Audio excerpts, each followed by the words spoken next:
In the ancient world, when empires rose and fell like tides across the face of the earth, there lived a man whose name would echo through millennia, not because he conquered kingdoms or accumulated legendary wealth, but because of what he lost and how he endured. His story begins not in the grand capital of Babylon or Egypt, not in the holy city of Jerusalem, but in a place called Uz, a land whose very name has become synonymous with the outer reaches of the known world, a frontier where civilization met the vast emptiness of the desert. The land of Uz remains something of a mystery to historians. Ancient texts place it somewhere in the region where the Fertile Crescent gives way to wilderness, perhaps in the territory of Edom south of the Dead Sea, or eastward toward the Arabian Desert, or even in the lands between Damascus and the Euphrates. What we know is this: Uz was a place of traders and herdsmen, of caravans and commerce, where a man could build an empire of livestock and servants if he had the wisdom, the work ethic, and the favour of heaven. It was a world away from the temple courts of Jerusalem, yet not so distant that news of kingdoms and their gods failed to reach its markets and gathering places. Into this world, the man known as Job had been born, and by the time our story opens, he had become something remarkable, a figure of such prominence that his very name carried weight in the councils of the region. The ancient text introduces him with the economy of words that nonetheless speaks volumes. He was blameless and upright, one who feared God and turned away from evil.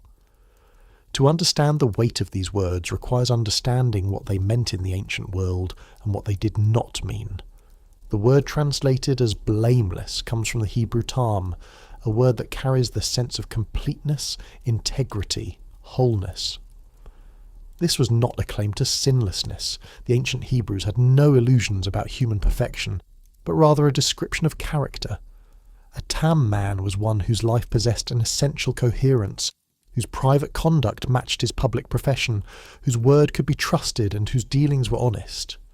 In a world where reputation was currency and a man's character determined his place in society, to be called tam was to be recognised as someone of unshakable integrity. To fear God in the ancient Near East meant something far more profound than simple terror or dread. It meant to hold the divine in such awe that one ordered one's entire life in accordance with heaven's requirements. It meant wisdom, the kind of practical lived wisdom that recognised the boundaries between the human and the holy, that understood one's place in the cosmic order.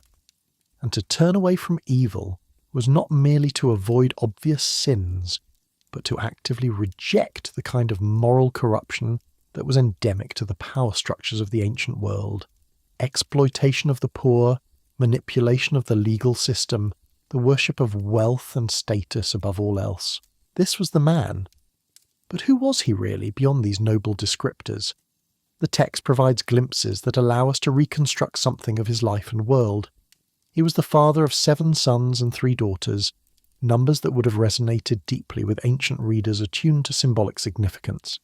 7, the number of completeness and perfection in Hebrew thought. 3, the number of divine fullness. 10 children in all, a complete family blessed and whole. His wealth was staggering by any measure. 7,000 sheep, enough to supply wool for a small city. 3,000 camels, the freight trucks of the ancient world, capable of carrying goods across the vast trade routes that connected civilizations. 500 yoke of oxen, indicating not just wealth, but agricultural enterprise on a massive scale. 500 female donkeys with all they represented in terms of breeding stock and transportation capacity.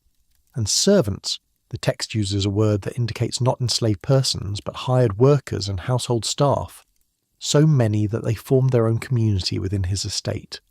To put this in perspective, consider that a wealthy farmer in the ancient Near East might own a few dozen sheep, perhaps a handful of cattle, maybe a camel or 2 if he was particularly prosperous.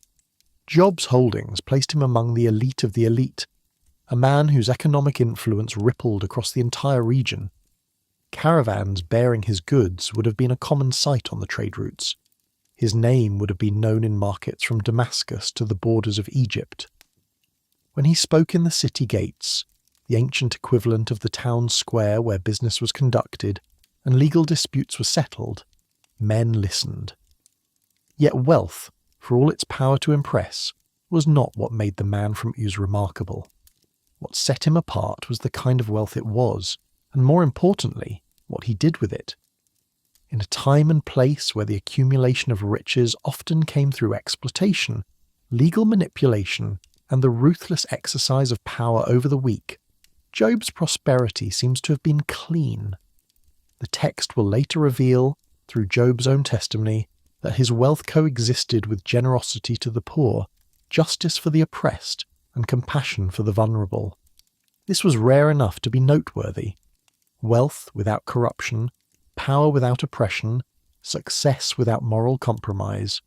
But there was another dimension to this man's life that marked him as unusual, even among the righteous wealthy of his time. Job served as the priest of his own household. In the ancient world, before the establishment of formal religious institutions with professional clergy, the father of a family bore responsibility for the spiritual welfare of all under his roof. This was the patriarchal priesthood, a system that reached back to the earliest days of human history, when men like Noah and Abraham built altars and offered sacrifices on behalf of their households. The text preserves a striking detail about Job's priestly function. He would rise early in the morning after his children's feasts and offer burnt offerings according to the number of them all. His reasoning was telling. It may be that my children have sinned and cursed God in their hearts. Here we see something of the man's inner life, his spiritual sensitivity, his understanding of the human heart, and its capacity for hidden rebellion even in the midst of outward celebration. His children, it seems, enjoyed the privileges of their father's wealth.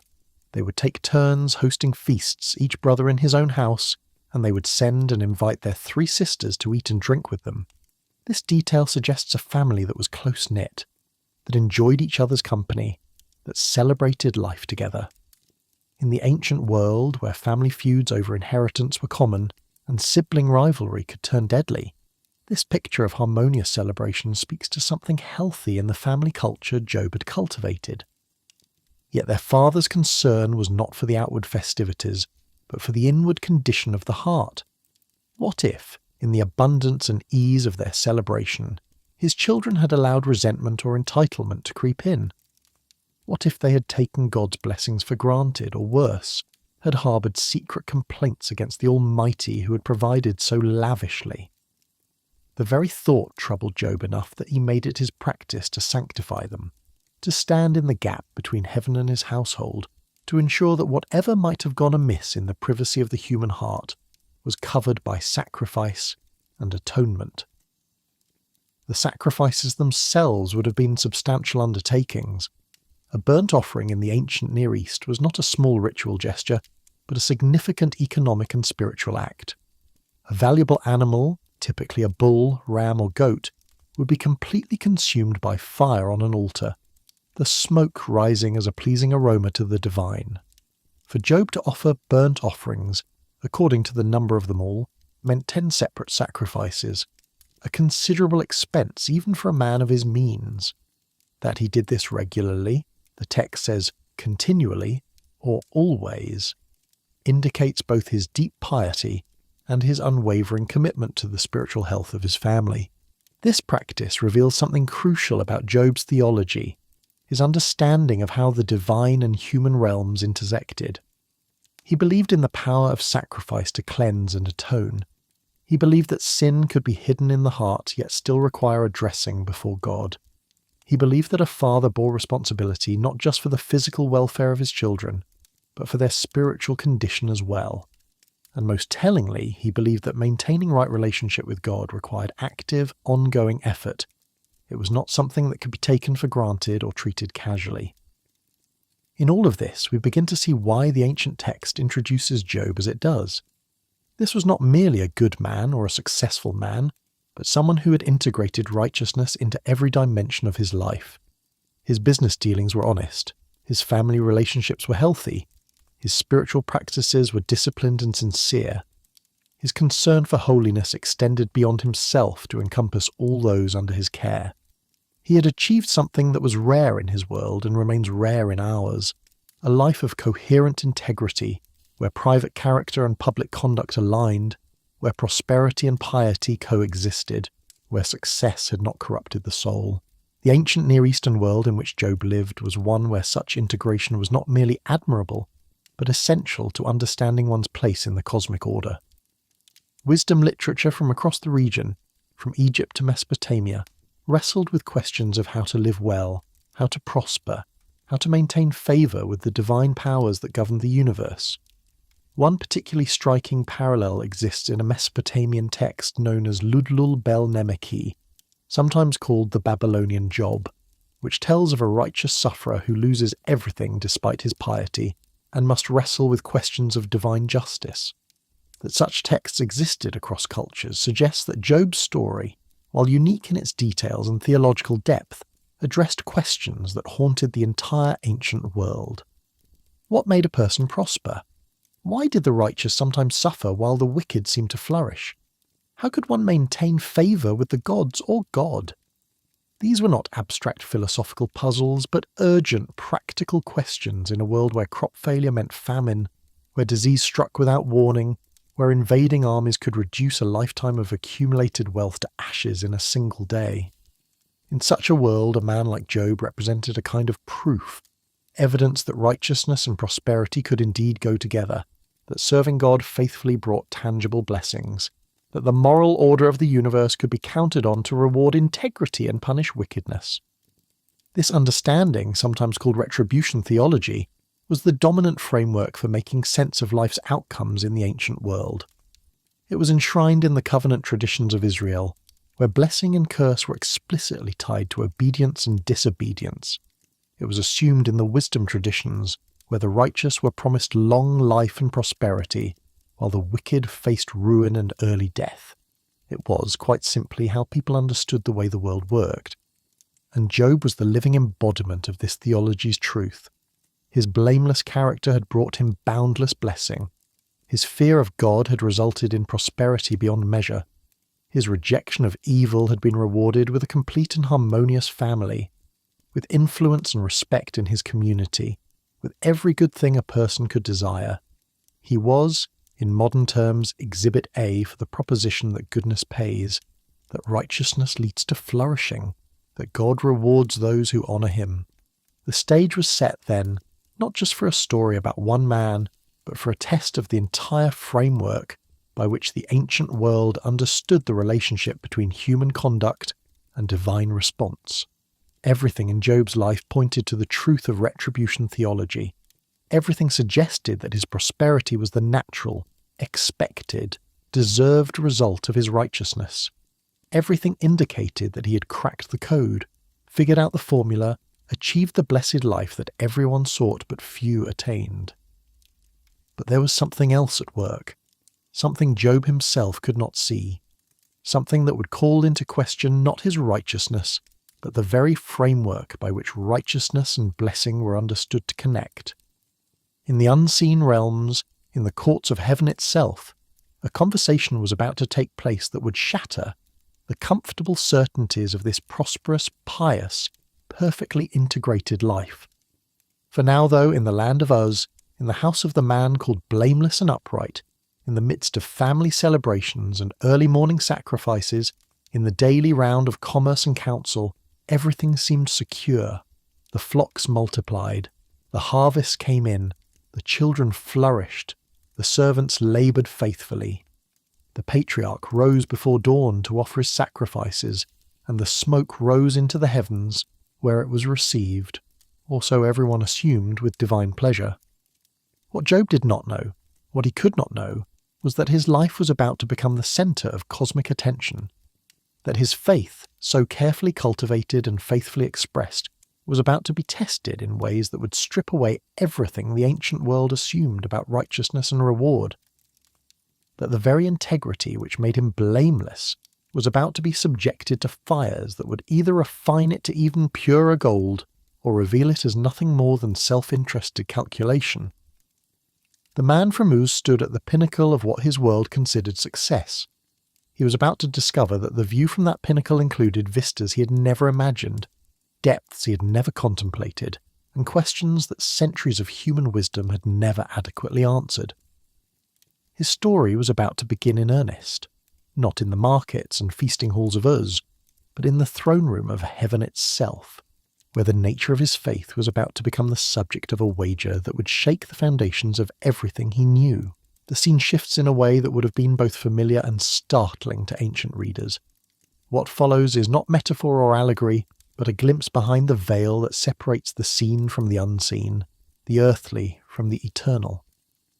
The narrative pulls back to reveal what no human eye could witness, what no earthly observer could report, a gathering in the courts of heaven itself, where the architecture of the cosmos becomes briefly, shockingly visible. There came a day when the sons of God presented themselves before the Lord. This single sentence opens a window into Hebrew cosmology that is rare in ancient scripture, a view of the divine council that governed the universe. The phrase sons of God does not refer to human beings or angels in the later theological sense, but to members of the heavenly court, divine beings who served in the presence of the Almighty, who carried out his purposes, who formed the council through which heaven's business was conducted.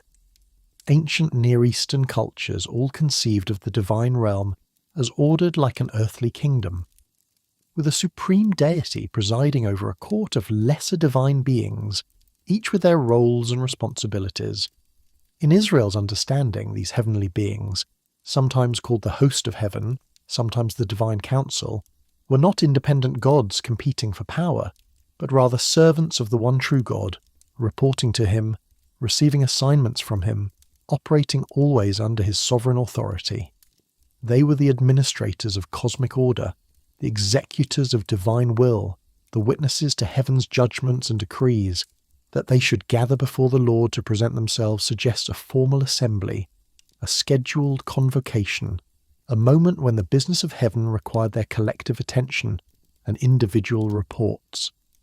Into this assembly comes a figure who would cast a long shadow across human history and theology, the Satan. This is where careful attention to the original text becomes crucial, because the Hebrew does not say Satan as a proper name, but the Satyr with the definite article. This is not yet the fallen angel of later Christian theology, not yet the cosmic rebel who rules over hell. The Satan here functions as a title, a role, an office, the accuser, the adversary, the prosecutor in heaven's court. In the ancient legal systems of the Near East, court proceedings required someone to bring charges, to investigate claims, to test the evidence. The Satan serves this function in the divine council, not as an enemy of God, but as a kind of cosmic district attorney, tasked with examining the sincerity of human devotion and bringing any fraudulence to light. This understanding reframes what happens next. The Lord himself initiates the conversation, and this detail is crucial. Have you considered my servant Job? There is no one on earth like him. He is blameless and upright, a man who fears God and shuns evil. God brings Job up. The Almighty points to this man in Uz and holds him forth as evidence, as exhibit, as proof that genuine righteousness exists in the world. The divine confidence in Job's character rings through these words. There is no one on earth like him. Think about what this means. In all the earth, among all the millions of people living their lives in cities and villages, in palaces and hovels, in temples and marketplaces, among all of them, this one man stands out. Not for his wealth, though that is considerable. Not for his influence, though that is substantial. But for the quality of his character, the integrity of his faith, the authenticity of his devotion to God. The Lord of heaven and earth surveys all humanity and selects this one name, Job. The accuser's response cuts to the heart of a question that reverberates through all of human religious history. Does Job fear God for nothing? The challenge is devastatingly simple and profound. Is Job's righteousness genuine? Would it persist without reward? Or is his piety merely enlightened self-interest, a calculated investment that pays dividends in prosperity and protection? The Satan is essentially asking, take away the benefits, and what remains of the devotion? This question, the question of disinterested righteousness, strikes at something fundamental. In a world operating on the principles of retribution theology, where everyone understood that righteousness brought blessing and wickedness brought curse? How could anyone's devotion be truly tested? If serving God faithfully guaranteed prosperity, then wasn't everyone's faith potentially just sophisticated self-interest?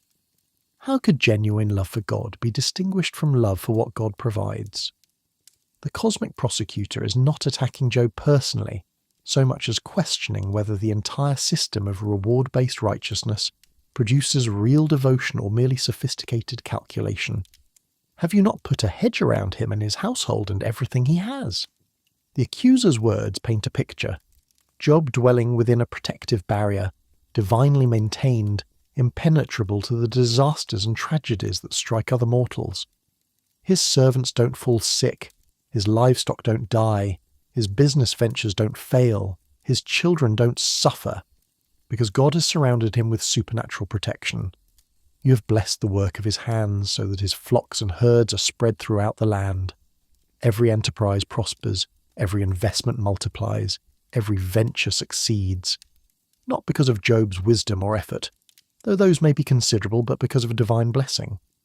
Then comes the challenge, sharp as a blade. But now stretch out your hand and strike everything he has, and he will surely curse you to your face. The gauntlet thrown down, the wager proposed. Strip away the hedge, remove the blessing, let disaster touch what Job holds dear, and his true nature will be revealed. The piety will evaporate like morning mist. The righteousness will crack like a clay pot. The man who now rises early to offer sacrifices will curse the very God he once claimed to serve, or so the accuser predicts. What follows is one of the most disturbing moments in all of Scripture. The Lord grants permission. Very well then, everything he has is in your power, but on the man himself do not lay a finger. God agrees to the test, but establishes boundaries. Job's possessions are placed at the mercy of the accuser, but Job's own life must remain untouched. These limits are theologically critical. They establish that even in testing, even in trial, divine sovereignty maintains boundaries that cannot be crossed. The Satan operates only within parameters God establishes. Permission is granted, but it is limited, controlled, circumscribed. Why would God agree to this? The question has troubled readers for millennia. If God already knows Job's heart, why allow the test? If the Almighty has perfect knowledge of Job's faithfulness, why subject him to suffering? The text offers no explicit answer, but the implications ripple outward. Perhaps genuine faith can only be proven under pressure. Perhaps devotion must be tested to be validated. Perhaps the question of disinterested righteousness is so important that only actual trial can answer it. Or perhaps, and this is more unsettling, there are purposes in the divine economy that transcend our comfortable categories of fair and unfair, deserved and undeserved, earned and arbitrary. The cosmic dimension of what is about to unfold cannot be overstated. What happens to Job in the coming days will not be random tragedy or natural disaster or simple misfortune. It will be the outworking of a heavenly decision, the manifestation in earthly realm of a test devised in the courts of heaven.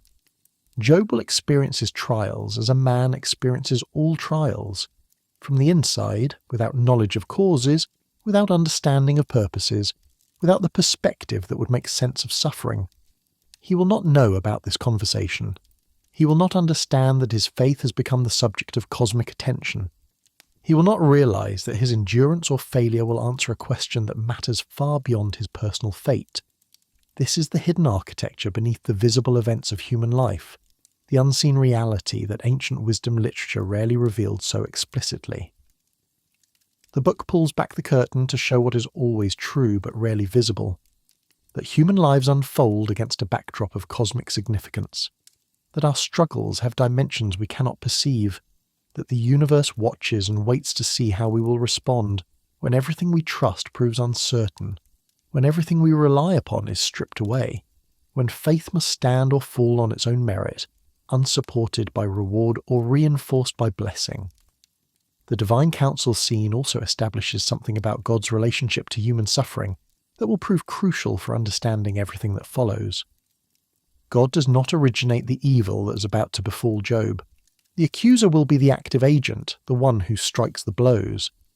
Yet God permits it, and that permission raises questions that philosophy and theology will wrestle with for centuries. The problem of evil, the mystery of divine sovereignty, the paradox of a good God allowing bad things to happen to good people.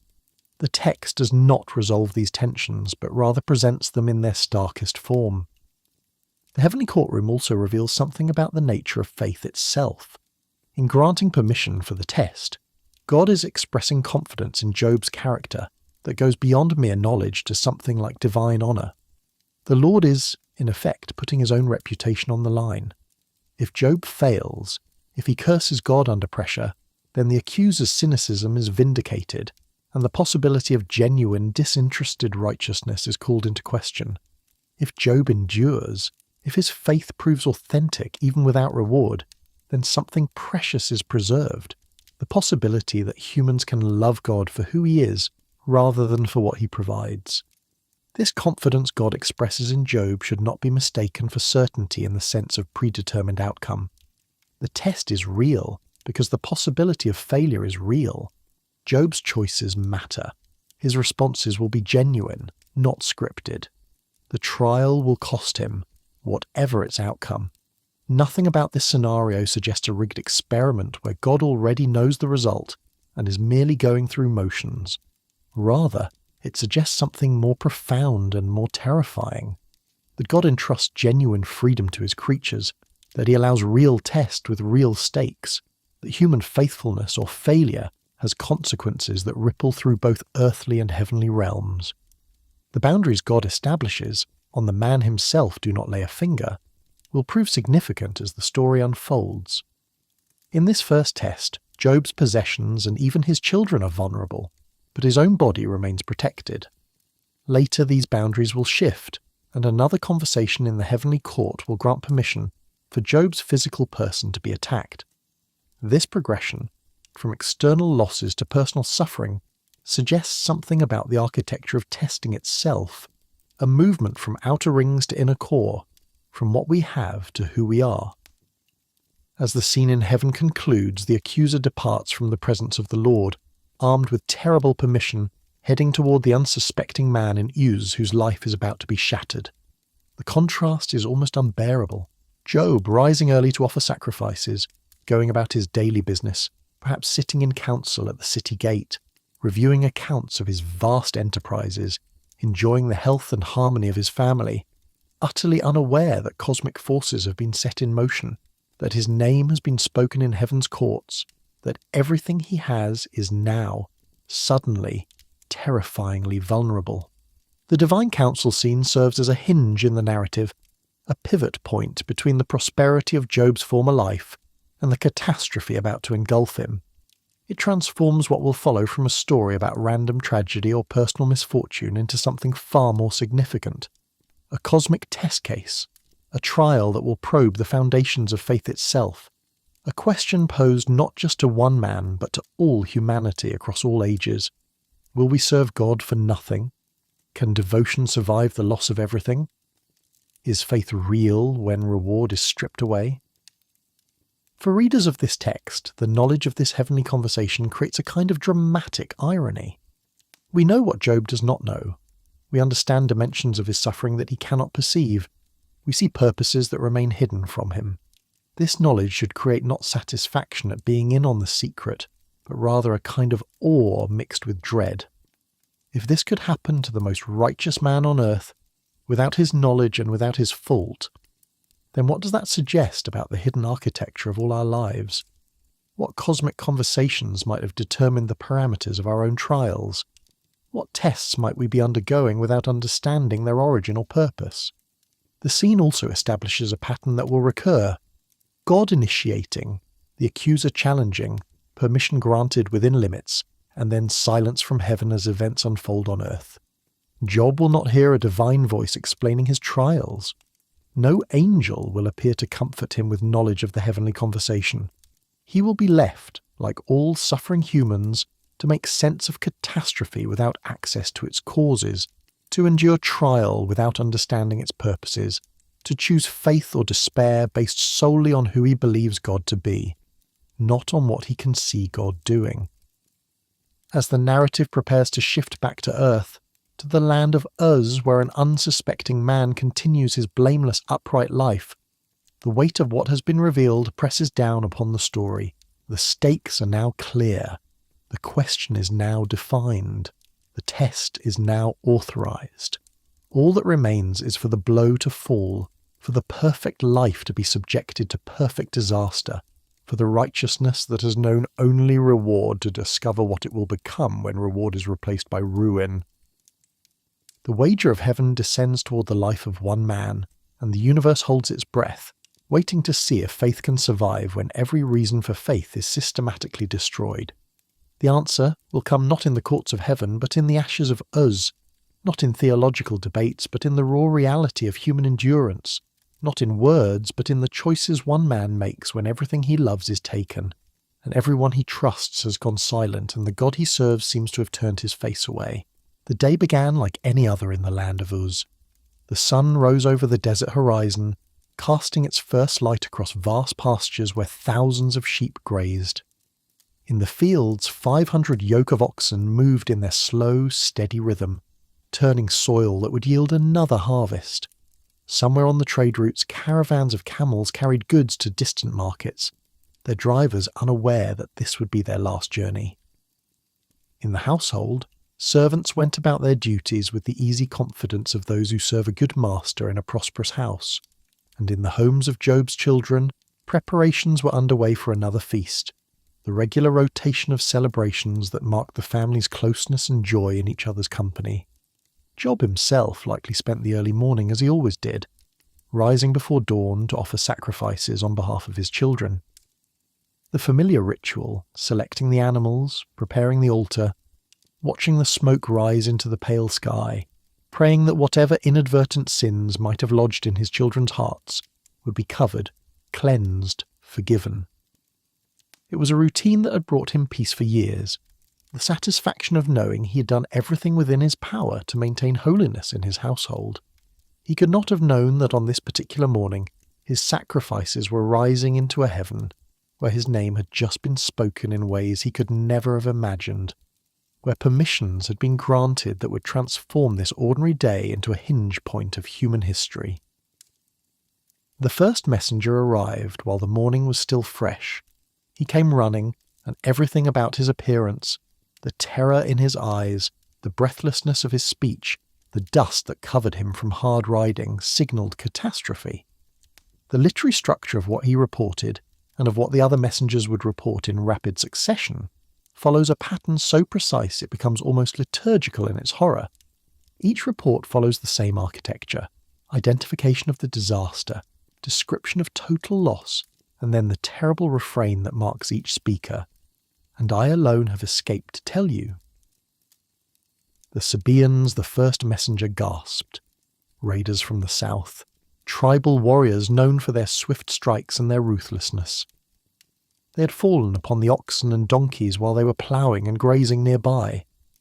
The servants tending them, men who had names and families, who had risen that morning expecting nothing more than another day's labour, had been put to the sword.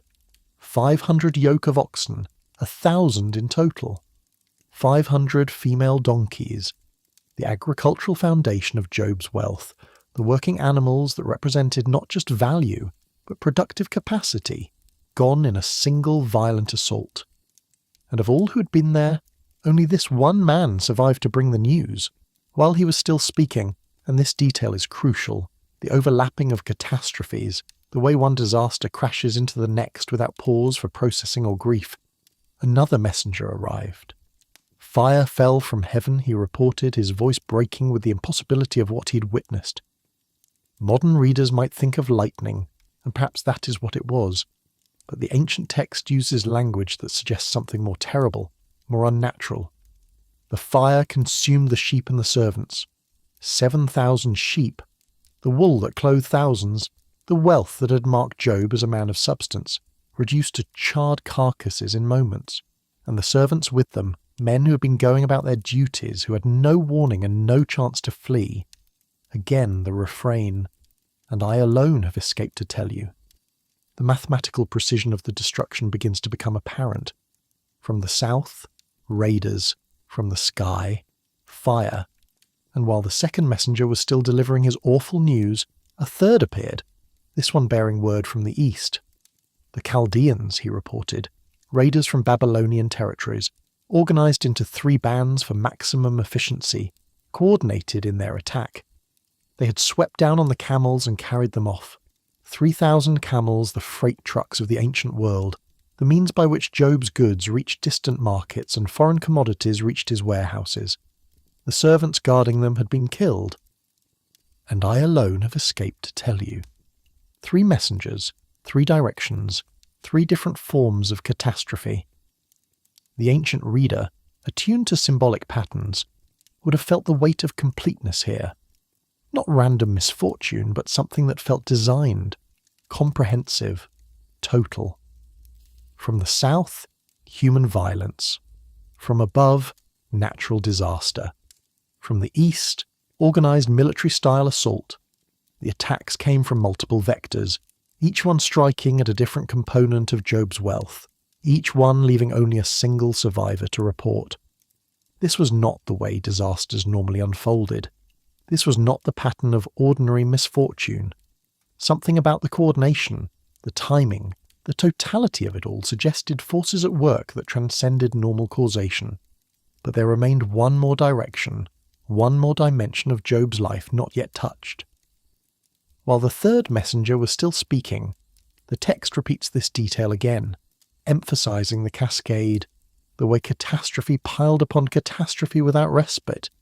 A fourth messenger arrived, and what he had to report made everything that had come before seem almost bearable by comparison. A mighty wind, he said, had come from across the desert. The Hebrew word used suggests something beyond a normal storm, a wind of supernatural force and fury.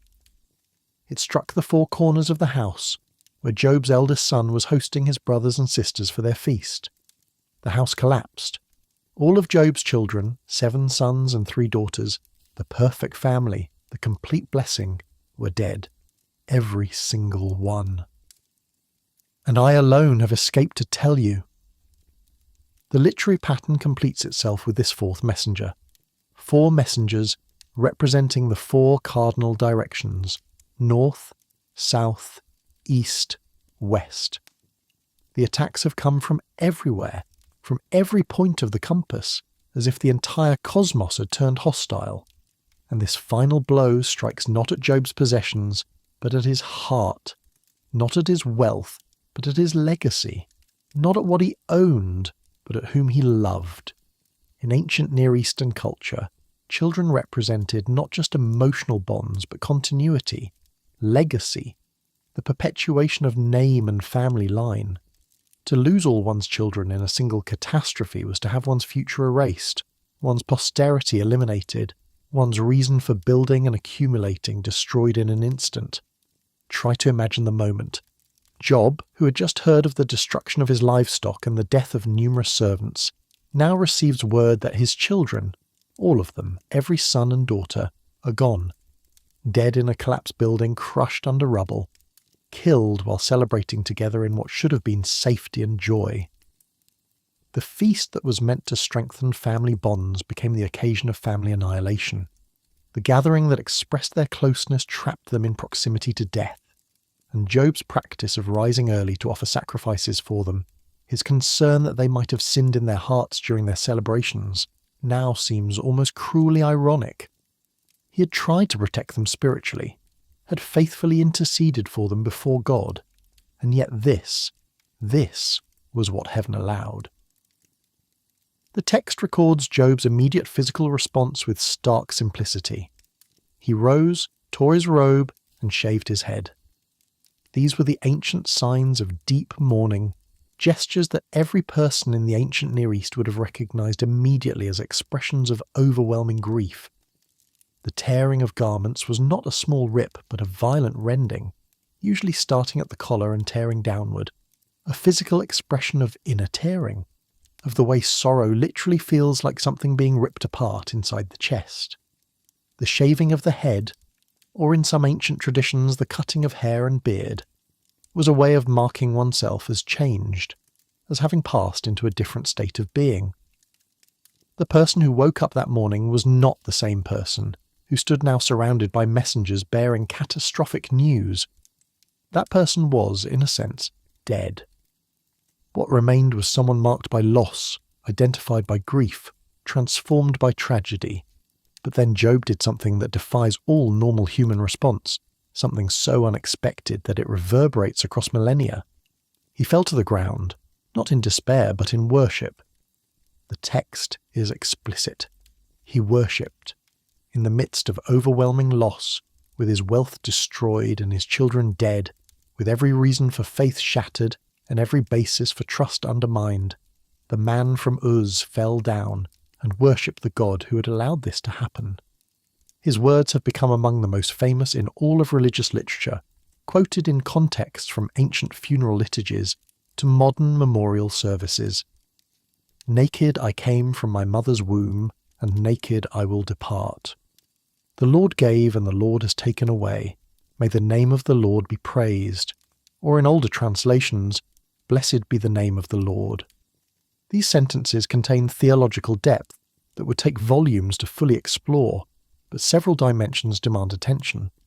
First, there is the recognition of fundamental human condition. Naked we come, naked we go. Every human enters the world with nothing. No possessions, no status, no achievements, no accumulated wealth.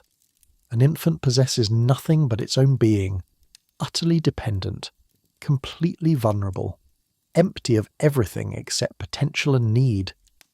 And every human, regardless of what they accumulate in the intervening years, exits the world essentially the same way. The coffin carries no luggage. Death strips away titles and holdings and bank accounts, leaving only the essential self. Job recognizes what many people spend their entire lives avoiding, that ownership is always temporary, that possession is always provisional, that everything we think of as ours is really just on loan for the duration of our earthly tenure. Second, there is the theological assertion that both giving and taking belong to God's sovereign prerogative. The Lord gave. Job recognizes that his wealth, his family, his prosperity were never achievements in the ultimate sense, but gifts. He had not conjured them from nothing by his own power.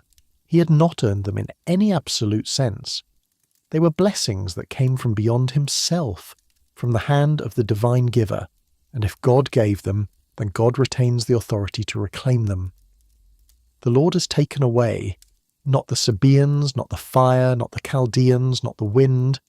Though these were the immediate instruments, Job sees past the secondary causes to the primary reality.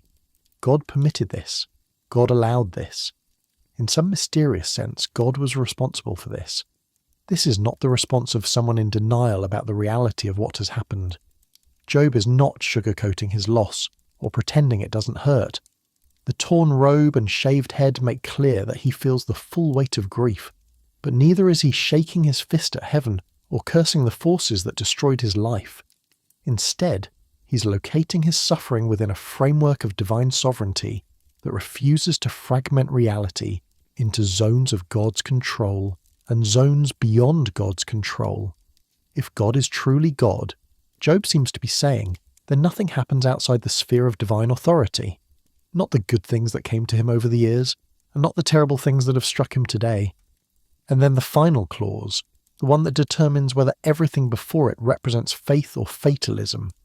May the name of the Lord be praised, or blessed be the name of the Lord.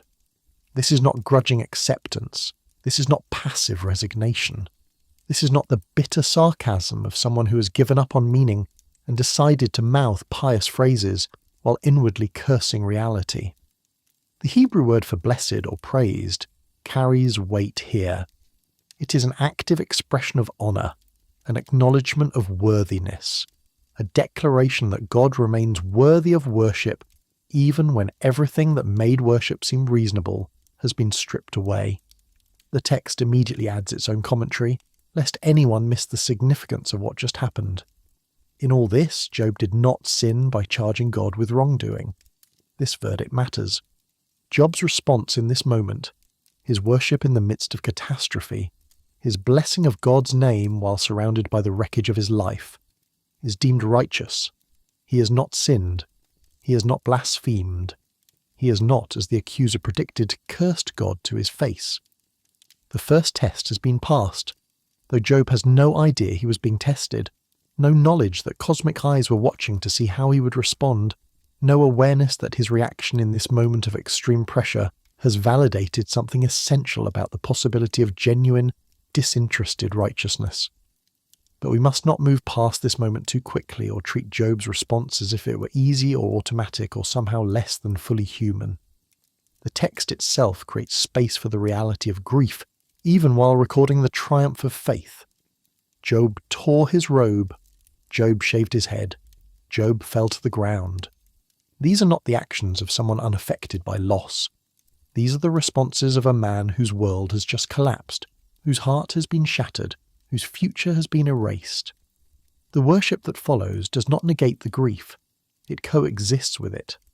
The blessing of God's name does not mean the absence of pain.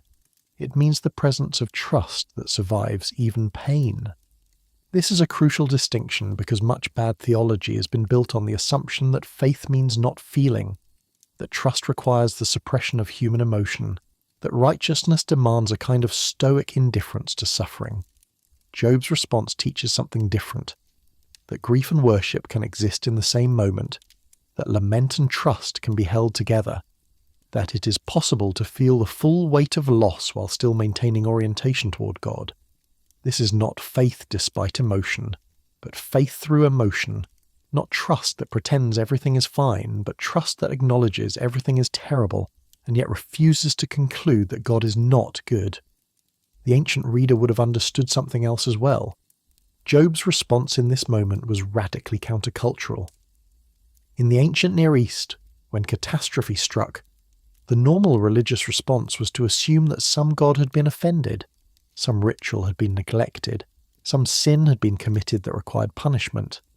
The immediate question would have been, what did we do to deserve this? What offence have we committed? How can we appease the divine anger? Job's response bypasses all of this. He does not assume his loss represents punishment. He does not search frantically for what sin might have provoked divine wrath.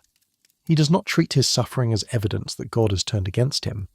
Instead, he maintains his stance of worship, his posture of trust, his conviction that God remains worthy of blessing, even when blessings have been replaced by catastrophe. The silence of heaven in this moment is also significant. No voice speaks from the clouds to explain what has happened. No angel appears to comfort Job with knowledge of the cosmic conversation that preceded his loss. No divine message arrives to assure him that his suffering has purpose, that his losses are temporary, that restoration will come. Job must respond based solely on who he believes God to be, not on any understanding of what God is doing or why. This is faith in its purest form, trust without explanation, worship without guarantee, blessing without benefit. As the day ends, and what a day it has been, beginning in normalcy and ending in ruin, Job sits in the wreckage of his former life. His livestock are gone, his servants are dead, his wealth is destroyed, and worst of all, his children are gone forever. The man who woke up that morning as the greatest man in the East, the model of prosperity and piety, the living proof that righteousness brings blessing, now has nothing left but his integrity and his faith. The hedge of protection has been removed. The automatic equation of righteousness with reward has been shattered. The comfortable certainties of retribution theology have been called into question, but Job stands firm. He has not cursed God. He has not turned away from faith. He has not concluded that his suffering proves either his guilt or God's injustice.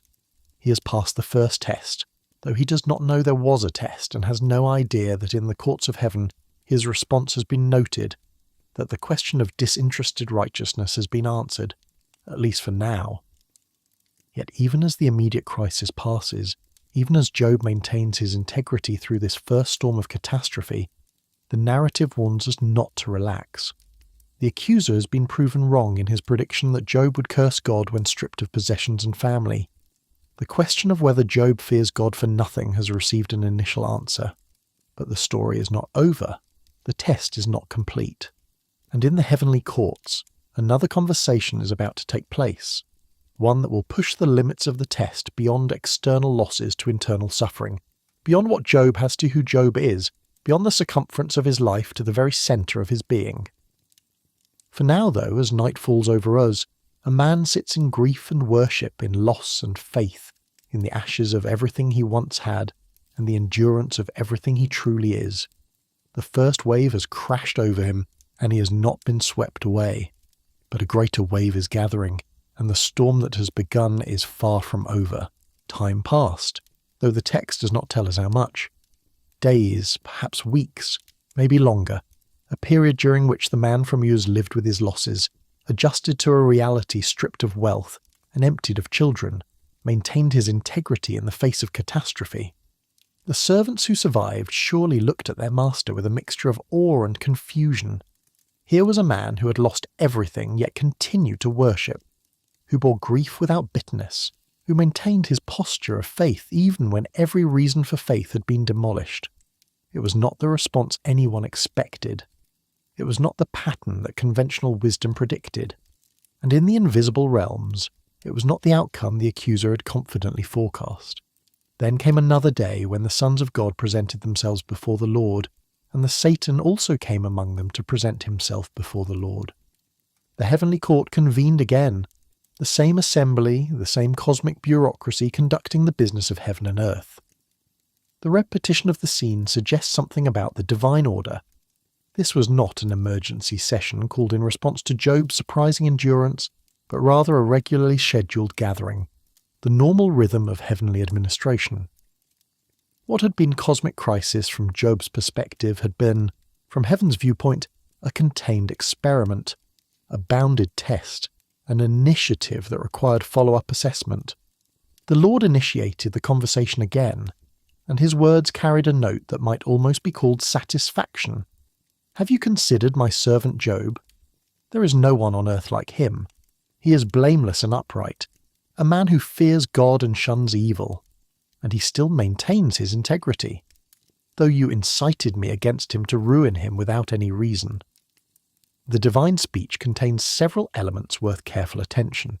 First, the repetition of Job's qualities, blameless, upright, God-fearing, evil-shunning, establishes that nothing about Job's essential character has changed despite his losses. The catastrophes have not revealed hidden sin or exposed secret corruption. The man remains what he was. But then comes a phrase that has troubled interpreters for centuries. Though you incited me against him to ruin him without any reason. God acknowledges that Job's suffering has been without cause, not punishment for sin, not consequence of wrongdoing, not even the kind of corrective discipline that a father might apply to a wayward child. Without any reason translates a Hebrew word that means gratuitously, for nothing, without grounds. The same word appears in the accuser's original challenge. Does Job fear God for nothing? Now God uses it to describe Job's suffering, ruined for nothing. The linguistic connection creates a kind of ironic symmetry. Job serves God without regard for benefit, and Job suffers without regard for fault. Both his faithfulness and his affliction exist outside the normal calculus of desert and reward. The phrase, "you incited me," also warrants attention. It suggests that God sees himself as having been challenged, provoked, drawn into this test by the accuser's dare. This is not God claiming to be manipulated, divine sovereignty remains intact, but rather God acknowledging that the test occurred in response to the accuser's challenge. The responsibility remains complex, distributed. The Satan proposed the test, God permitted it, secondary causes executed it, but Job experienced it as his own undeserved catastrophe. This layering of agency, this distribution of responsibility across heavenly and earthly realms, resists any simple assignment of blame or any comfortable theological formula that would make suffering easy to explain. The accuser's response introduces a phrase that has become proverbial, though its precise meaning remains somewhat obscure. Skin for skin. A man will give all he has for his own life. The saying seems to be ancient wisdom, perhaps a merchant's proverb or a trader's maxim. something about equivalent exchange and ultimate values. The general sense is clear enough. A person will sacrifice anything to preserve their own life, will trade any possession to save their own skin. Job has lost his wealth and his family. Terrible losses, to be sure. But he still has his health, his physical integrity, his own life. The accuser is essentially arguing that the first test was inadequate, that it didn't go far enough, that it struck at Job's possessions and relationships, but left his own person untouched. But now stretch out your hand and strike his flesh and bones, the challenger continues, and he will surely curse you to your face. The doubling of the curse prediction, the same outcome forecast in the first test, suggests that the accuser remains confident in his thesis, despite being wrong the first time. The logic is straightforward. External losses, however painful, can be endured as long as one's own body remains healthy and functional. But let pain inhabit his own flesh, let suffering take up residence in his own bones, and the piety will crumble, the worship will cease. The faith that survived the loss of everything else will not survive the assault on self. This prediction rests on an assumption that most humans would probably admit is accurate. We can bear the loss of things, even precious things, more easily than we can bear personal pain. We can adjust to poverty, grieve the loss of loved ones, rebuild after catastrophe. But constant physical suffering is different. It grinds down the will. It exhausts the spirit. It makes every moment a burden and every breath an effort. The accuser is betting that there is a threshold beyond which endurance becomes impossible, a level of personal suffering that will break even the strongest faith, a point at which the most righteous person will conclude that a God who allows such pain is not worthy of worship. And again, terribly, God grants permission. Very well then, he is in your hands, but you must spare his life. The boundaries shift.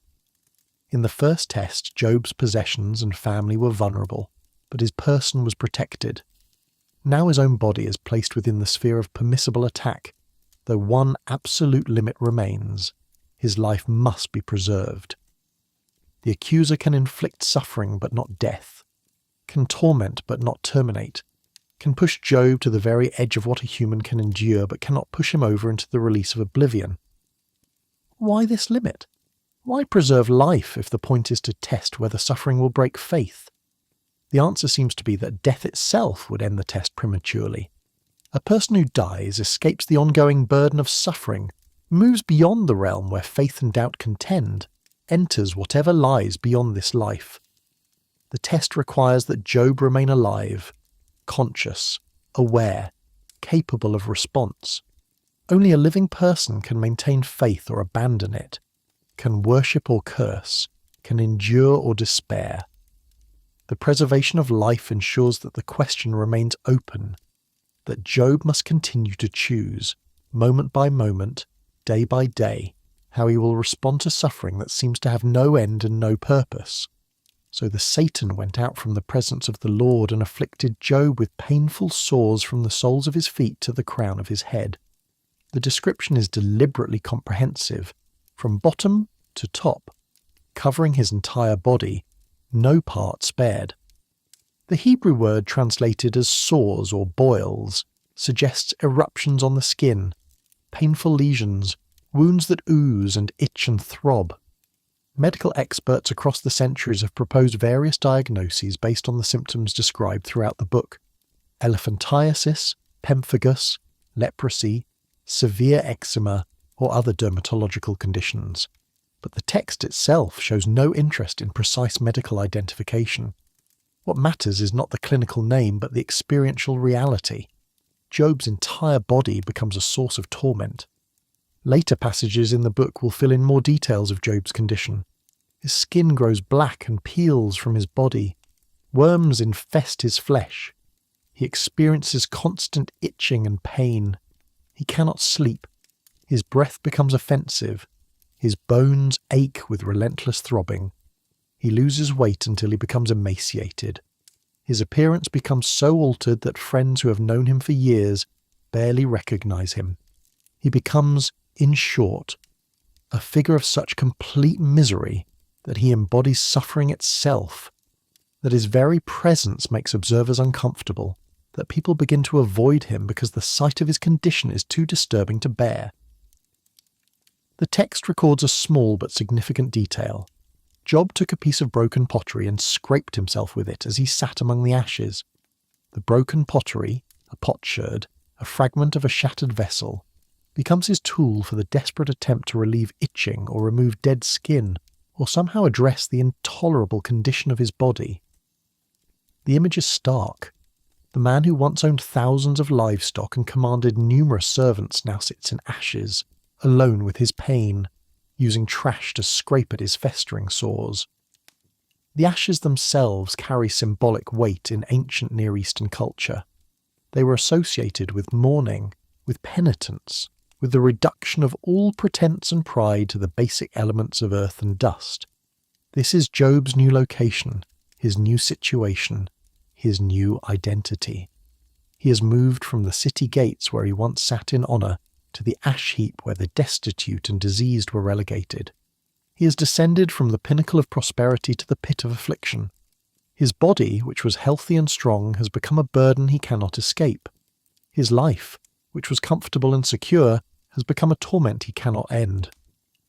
And all of this remains without reason, gratuitous, unexplained, undeserved, a suffering that makes no sense within any framework he knows, that violates every principle of justice he has been taught, that contradicts the most basic assumptions about how God interacts with the righteous. Into this scene of abject misery comes a voice that many readers have judged harshly, perhaps too harshly, Job's wife. She appears only briefly in the narrative, speaks only once, and then disappears from the story. But her words carry such weight that they have echoed through millennia. Are you still maintaining your integrity? Curse God and die. The statement is usually read as temptation, as the voice of despair trying to pull Job down into blasphemy. And perhaps there is truth in that reading, but consider what this woman has endured. She has lost the same children Job lost, 7 sons and 3 daughters, gone in a single catastrophe. They were her children too, carried in her womb, nursed at her breast, raised with care and love. The grief that Job feels, she feels as well, perhaps more acutely, certainly as deeply. She has watched her husband's wealth evaporate, has seen their comfortable life reduced to poverty, has experienced the social demotion from the most prominent family in the region to pariahs living on an ash heap, and now she watches her husband, her partner, her companion, the father of her dead children, deteriorating before her eyes, his body covered with painful sores, his health destroyed, his suffering relentless and apparently endless. Her words, then, might be understood not as villainous temptation but as desperate compassion. She sees no path forward, no hope for improvement, no possibility of relief. She sees only ongoing torment for a man she loves, only continued suffering for someone who has done nothing to deserve such affliction. And she essentially says, end it. Stop holding on to integrity that brings you nothing but pain. Stop maintaining faith in a God who has allowed all this to happen. Curse God, commit the ultimate blasphemy, and surely God will end your life in response. Die, and at least escape this endless torment. It is a dark kind of mercy she offers, the suggestion that death would be preferable to this life, that abandoning faith and embracing oblivion would be better than enduring another moment of this agony. Job's response is telling, "You are talking like a foolish woman. Shall we accept good from God and not trouble?" The rebuke is gentle. He calls her words foolish, not her person evil. He does not curse her or cast her out or treat her as an enemy.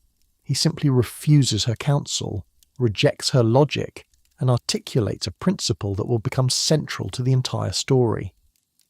If we receive blessing from God, must we not also be willing to receive suffering? If we credit God with the good things in our lives, can we deny God's sovereignty over the difficult things? If God is truly God, truly sovereign, truly in control, truly the author of our days, then both prosperity and adversity must somehow fall within the scope of divine providence. This is not an answer to the question of why the righteous suffer.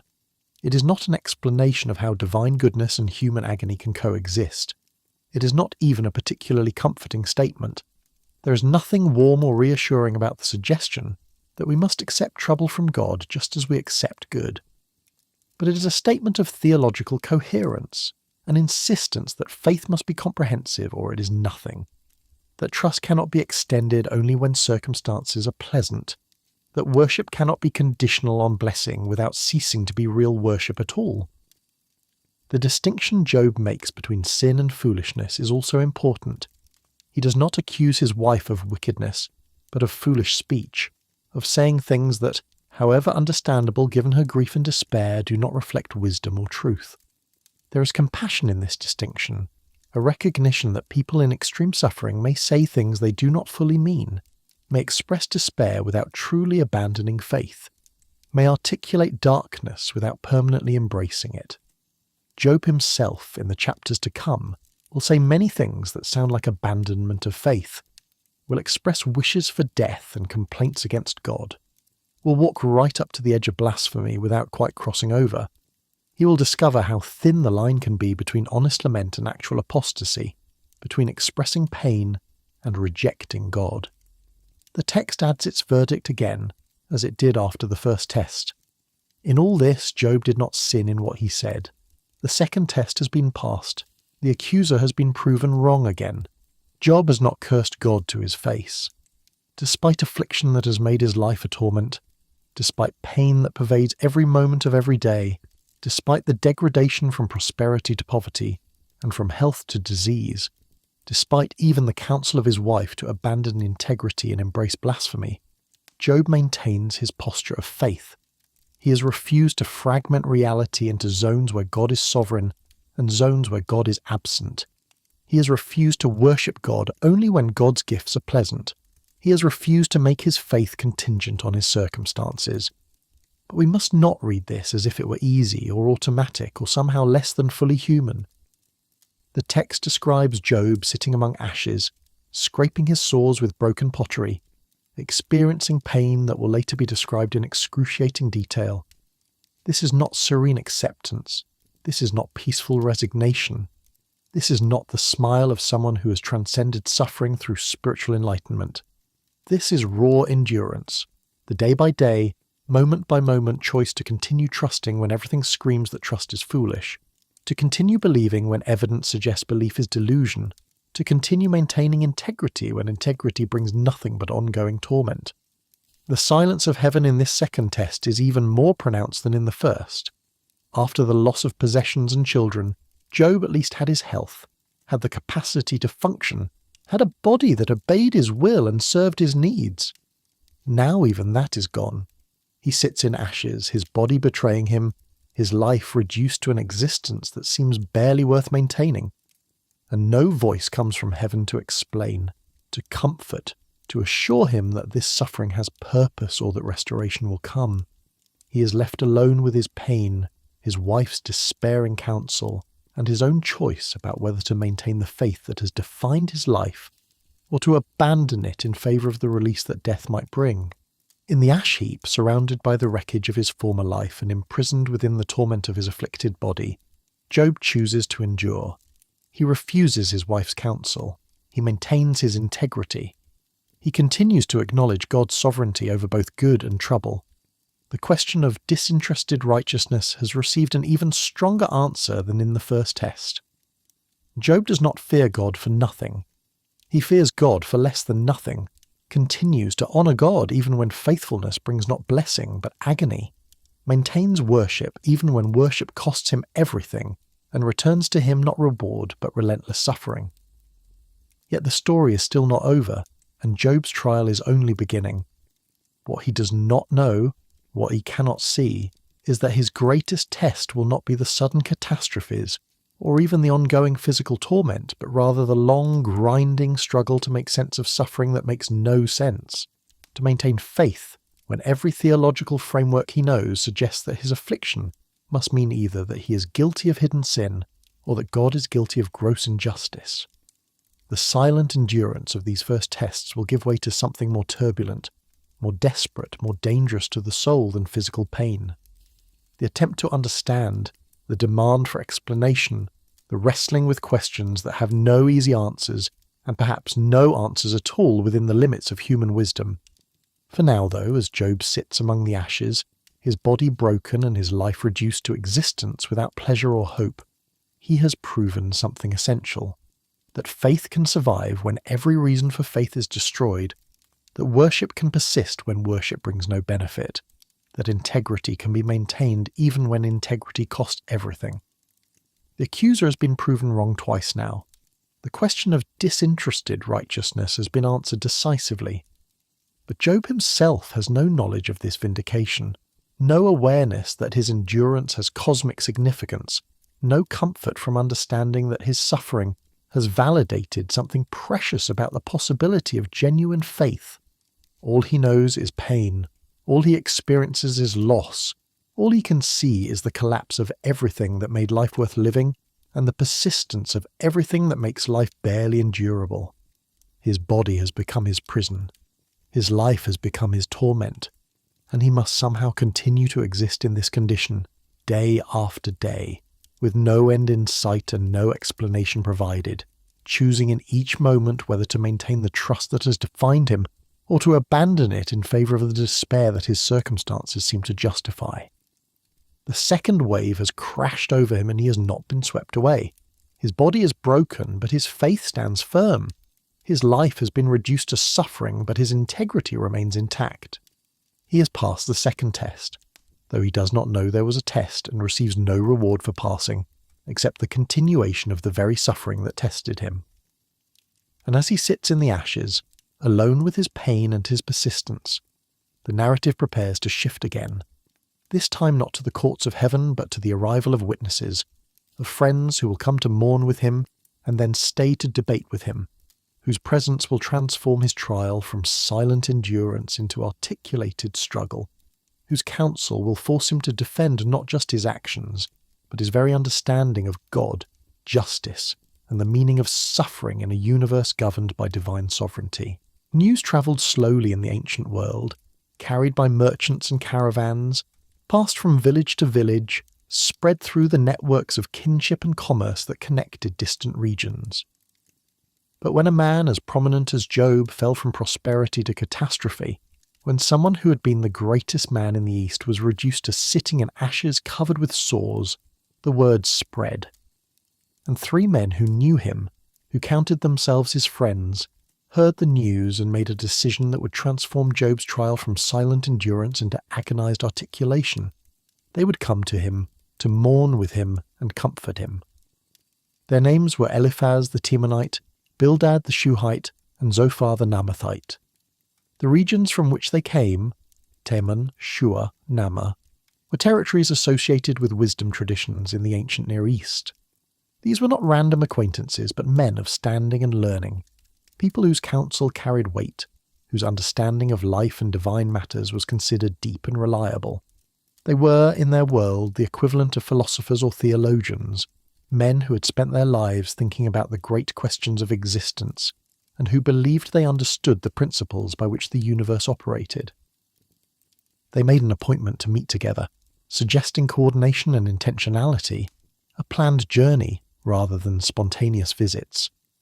They came to sympathize with him and comfort him, the text says, their motives apparently pure, their intentions honourable. They were coming as friends to a friend in need, bringing the gift of presence and the intention of consolation. What they did not know, what they could not have anticipated, was that their attempts at comfort would instead become accusations, that their theological certainty would collide with Job's experiential reality, and that the encounter would produce some of the most intense and sophisticated debate about suffering, justice, and divine providence in all of ancient literature. When they saw him from a distance, they could hardly recognize him. The detail is striking. Job's appearance had changed so dramatically that men who knew him well needed time to process that this figure covered in sores, sitting among ashes, emaciated and disfigured, was actually their friend. The shock of recognition, the visceral impact of seeing someone they had known as prosperous and healthy, now reduced to such misery, overwhelmed them. They began to weep aloud, and they tore their robes and sprinkled dust on their heads. The same mourning rituals Job himself had performed, the ancient gestures of grief and solidarity with suffering. Then they sat on the ground with him for 7 days and 7 nights. No one said a word to him, because they saw how great his suffering was. This detail deserves careful attention, because it represents something beautiful and wise that would be lost in what followed. 7 days of silence, a full week of simply being present, of bearing witness to grief without rushing to explain it, or fix it, or theologize about it. In that silence, the friends honoured the magnitude of Job's suffering by not diminishing it with hasty words. They sat in the ashes with him. They shared the discomfort. They offered the ministry of presence without the burden of speech. The number 7 again, the marker of completeness in Hebrew thought. A complete period of mourning, a full cycle of shared grief. In ancient Jewish tradition, this 7-day period of intense mourning after a death came to be called Shiva, and it was considered sacred time, a boundary between the old life and the new reality that loss creates. Job's friends, by sitting with him in silence for 7 days, were treating his losses as equivalent to death, were acknowledging that the person he had been was gone, that something essential had died even though he still lived. But then the silence broke, and what emerged from Job's mouth was not patient acceptance or quiet trust, but raw, anguished protest. After 7 days, Job opened his mouth and cursed the day of his birth. Not God, not yet, not directly, but the day that marked his entrance into existence. What follows is poetry of startling darkness and power, a lament that ranks among the most bitter in all of literature. Job wishes he had never been born, or failing that, wishes he had died at birth. He imagines the day of his birth as something that should be erased from the calendar, that should be covered with darkness, that God should forget ever existed. Why did he not perish at birth, come forth from the womb and expire? The questions tumble out, rhetorical but desperate. Why were there knees to receive him, breasts that he might be nursed? If he had died as an infant, he would now be at rest, would lie down and be quiet, would sleep in death beyond the reach of suffering. The attraction of death begins to dominate his speech, not suicide as active choice, but death as release, as cessation of consciousness, as the end of unbearable existence. In the grave, kings and counsellors lie alongside the poor and the slaves. In death, all hierarchies dissolve, all pain stops, all troubled existence finds rest. Why is light given to those in misery, and life to the bitter of soul, to those who long for death that does not come? Job is articulating a question that will haunt the entire book. If life is nothing but suffering, why does it continue? If existence brings only pain, why doesn't it end? He speaks of longing for death more than for hidden treasure, of rejoicing when he could reach the grave. The man who once blessed God when everything was taken now seems on the edge of cursing the gift of life itself. This eruption of lament creates a crisis for the friends who have been sitting in sympathetic silence. They came to comfort, but how does one comfort someone who wishes he had never been born? They came expecting to find a righteous man bearing his affliction with patience, and instead they encounter someone who seems to be unravelling, whose faith appears to be giving way to despair, whose words sound dangerously close to blasphemy. And so they begin to speak, and their speeches reveal both the sophistication of ancient wisdom and its fundamental inadequacy when confronted with innocent suffering. Eliphaz speaks first, as befits his age and status as a Temanite. Teman was renowned for its wisdom traditions. His approach is initially gentle, almost apologetic. If someone ventures a word with you, will you be impatient? He seems aware that Job might not want counsel, that words might be unwelcome, but then he launches into the argument that he and the other friends will develop across multiple rounds of speeches, the theological framework that dominated ancient Near Eastern thinking about suffering, and that Job's experience directly contradicts. The core principle is straightforward. The righteous prosper and the wicked suffer. This is how the universe works. This is divine justice in operation. Therefore, And here is where the logic becomes devastating for Job. If someone is suffering, it must be because they have sinned. The suffering itself is evidence of wrongdoing. The affliction is punishment. The catastrophe is divine judgment. Eliphaz softens this with appeals to God's mercy and the possibility of restoration if Job will repent. But the underlying accusation is clear. Job must have done something to deserve this. Eliphaz grounds his argument in various forms of authority. He appeals to tradition, what the fathers have told us, what ancient wisdom teaches. He appeals to personal revelation. He describes a mysterious nighttime vision, a spirit passing before his face, a voice asking, "Can a mortal be more righteous than God?" He appeals to observation. He has seen those who plough iniquity reap it, has watched the wicked perish by the breath of God's anger. He appeals to natural order. Humans are born to trouble as surely as sparks fly upward. Suffering is part of the human condition, yes, but specific suffering comes from specific sin. The sophistication of Eliphaz's arguments should not be missed. This is not crude victim blaming, but rather the application of a comprehensive theological system that made sense of the world for countless generations. Retribution theology provided a framework for understanding why things happened the way they did, for maintaining belief in divine justice, for explaining the distribution of fortune and misfortune in human life. It was enshrined in Scripture, validated by experience, supported by tradition, and confirmed by both natural observation and supernatural revelation. And it was wrong, or at least catastrophically incomplete, though Eliphaz does not and cannot know this. Job's response is explosive. He does not meekly accept the diagnosis or confess to hidden sins. Instead, he defends his innocence and explains that his anguish is proportionate to his suffering. If his words are rash, it is because his pain is overwhelming, like the weight of sand on all the seashore.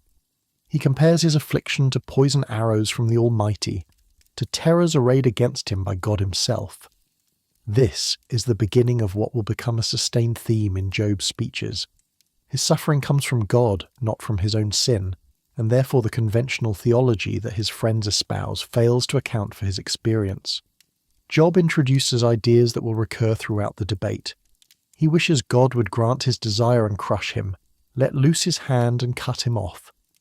Death becomes attractive not because life is meaningless, but because suffering has made it unbearable. He complains about the unhelpfulness of his friends. They are unreliable like seasonal streams that flow with water when it is not needed but dry up precisely when travellers desperately require refreshment. He asks what wrong he has committed, challenges them to show him his error. Teach me, and I will be quiet. Show me where I have been wrong. Bildad speaks next, and his approach is more blunt than Eliphaz's. Does God pervert justice? Does the Almighty pervert what is right? The rhetorical questions establish the foundation of his argument. God is just, period. Therefore suffering must indicate sin. Bildad even goes further, suggesting that Job's children died because they sinned against God, a cruel application of retribution theology that must have cut Job to the heart. But Bildad balances this harshness with hope. If Job is pure and upright, God will restore him. The solution is repentance, the return to righteousness, the acknowledgement of whatever fault has brought this calamity.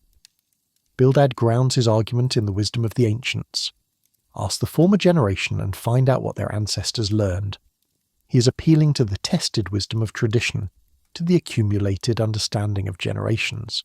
Surely the ancients, who lived longer and saw more, understood the principles by which God governs the universe. And those principles are clear. The godless will perish, their confidence will collapse, their security will fail. But God does not reject the blameless or strengthen the hands of evildoers. There will yet be laughter and joy for Job if he will simply acknowledge his fault. Job's response grows more daring. He acknowledges that a person cannot dispute with God or answer one of 1,000 questions God might ask. God's wisdom and power are beyond human comprehension. Job understands this. But then he makes a statement that verges on the shocking. Even if he were innocent, he could not answer God. He could only plead for mercy from his judge. And this is Job's dilemma. He knows he is innocent, but the very structure of divine power and human weakness makes it impossible to get a fair hearing. How can anyone contend with God? How can finite humanity challenge infinite power? Here Job introduces one of his most poignant themes, the desire for an arbiter, a mediator, someone who could stand between him and God. If only there was someone to mediate between us, someone to bring us together, someone to remove God's rod from me so that his terror would frighten me no more. This longing for a mediator, for someone who could bridge the gap between divine power and human vulnerability, would later be read by Christian interpreters as a prophetic anticipation of Christ. Whether or not Job himself had any such conception, the desire he expresses is profound. The need for someone who could make it possible for a human to plead a case before the divine without being overwhelmed by the sheer power differential. Job also begins to articulate a disturbing thought. What if God is not operating according to the principles of justice that everyone assumes govern the universe? It is all the same. That is why I say, he destroys both the blameless and the wicked. This is dangerous territory, a challenge to divine justice itself. Job is not yet cursing God, but he is questioning whether God operates according to the moral framework that humans have always assumed applies to divine action. If both righteous and wicked suffer, if both blameless and guilty are destroyed, then what becomes of the entire structure of retribution theology? What becomes of the covenant promises? What becomes of the notion that the universe has a moral architecture that rewards good and punishes evil? Zophar speaks third, and he is the harshest of the friends, the least patient with Job's claims of innocence. He essentially accuses Job of saying he is blameless when clearly he is not.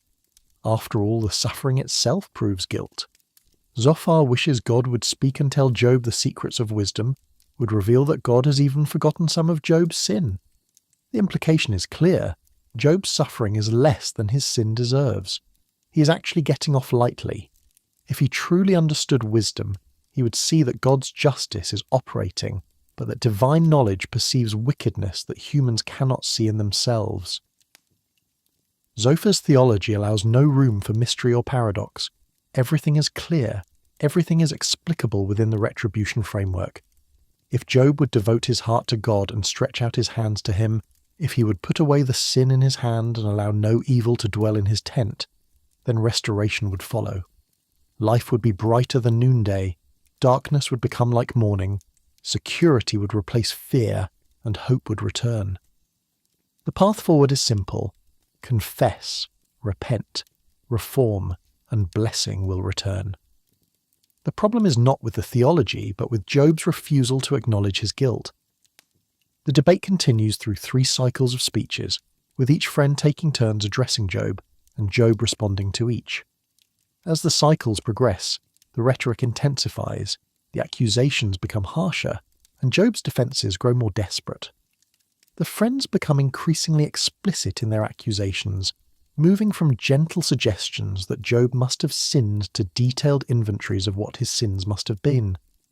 Eliphaz eventually accuses Job of specific evils, refusing water to the weary, withholding food from the hungry, sending widows away empty-handed, breaking the strength of the fatherless. These accusations are fabrications, projections of what the friend's theology demands must be true regardless of actual evidence. Job's responses also evolve. He grows more defiant, more willing to challenge not just his friend's analysis, but the very foundations of divine justice as they understand it. He maintains his innocence with increasing vehemence. He demands a hearing before God. He expresses longing for vindication even if it comes only after death. And he introduces themes that will resonate through millennia of theological reflection on suffering. One of the most powerful themes Job develops is that of the witness in heaven. Even now my witness is in heaven, my advocate is on high. Despite his sense of abandonment, despite his experience of God as enemy, Job maintains a kind of faith that somewhere, somehow, there exists a reality that knows his innocence, that will eventually vindicate him. This faith exists in tension with his experiential reality. He feels pursued by God, attacked by the Almighty, treated as an enemy. Yet he cannot completely let go of the conviction that truth must ultimately prevail, that his righteousness must eventually be acknowledged. This tension produces some of the most extraordinary statements in the book. In one moment, Job declares that God has wronged him, has drawn his net around him, has blocked his way so he cannot pass.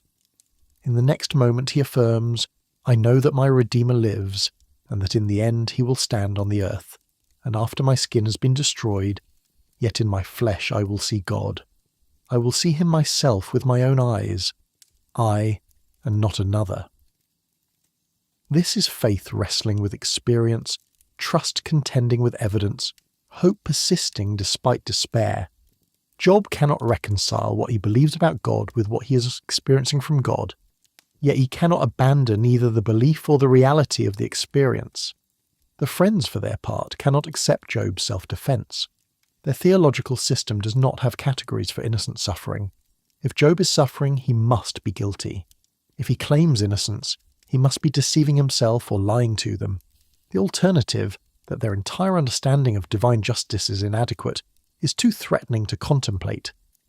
To admit that Job might truly be innocent, yet suffering would be to undermine the entire moral architecture of the universe as they understand it. It would mean that righteousness does not guarantee protection, that serving God does not ensure blessing, that the covenant promises are not reliable predictors of outcome. Everything they have built their lives upon, everything they have taught and believed and staked their hopes on, would collapse, so they double down. They insist more forcefully on Job's guilt. They describe in detail the fate of the wicked, clearly intending Job to see himself in these descriptions. They warn him that his rebellion against God through his protests and claims of innocence is only making things worse.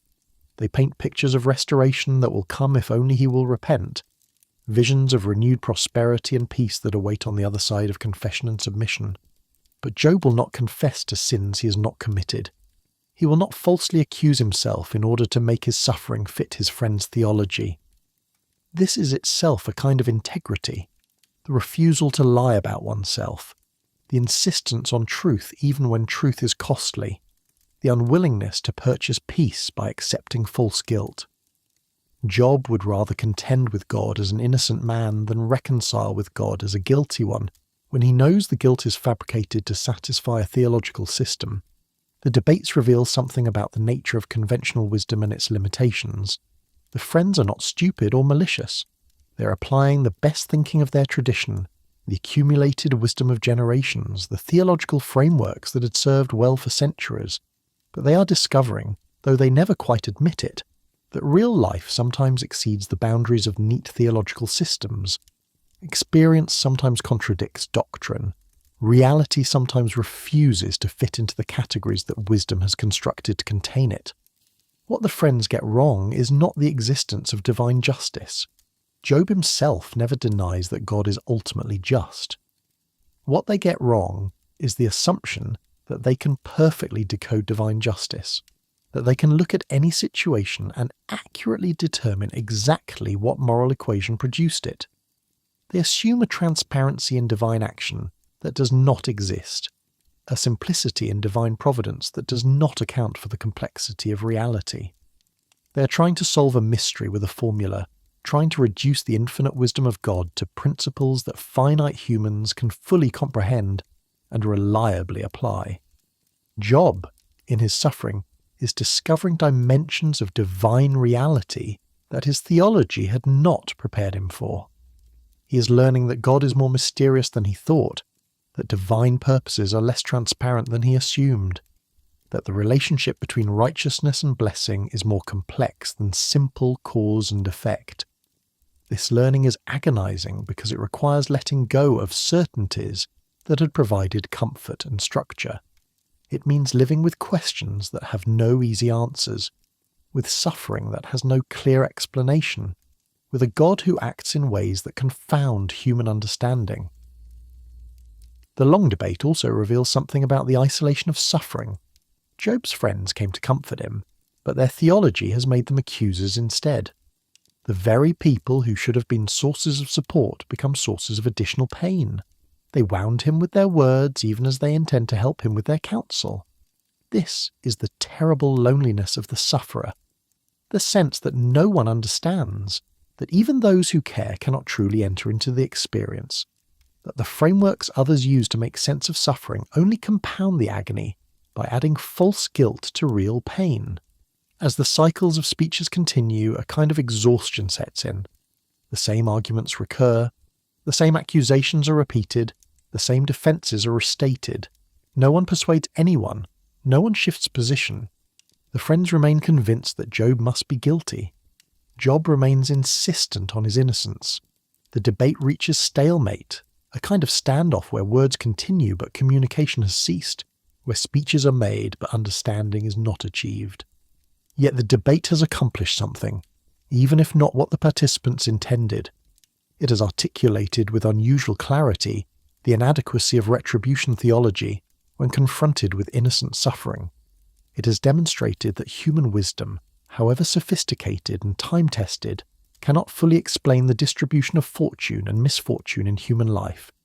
It has shown that conventional answers to the problem of suffering, you must have sinned, you need to repent, blessing will return if you submit, are not always applicable, not always true, not always helpful. The debate has also prepared the way for what must come next. By exhausting human wisdom, by pushing the conventional explanations to their breaking point, by demonstrating that neither Job's defiance nor his friend's certainty can resolve the crisis, the narrative has created space for a different kind of intervention. Human voices have said all they can say. Human wisdom has reached its limits.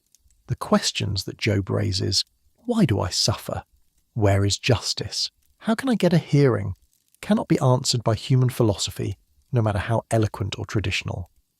The weight of unanswered questions presses down on everyone involved. Job wants vindication but cannot achieve it.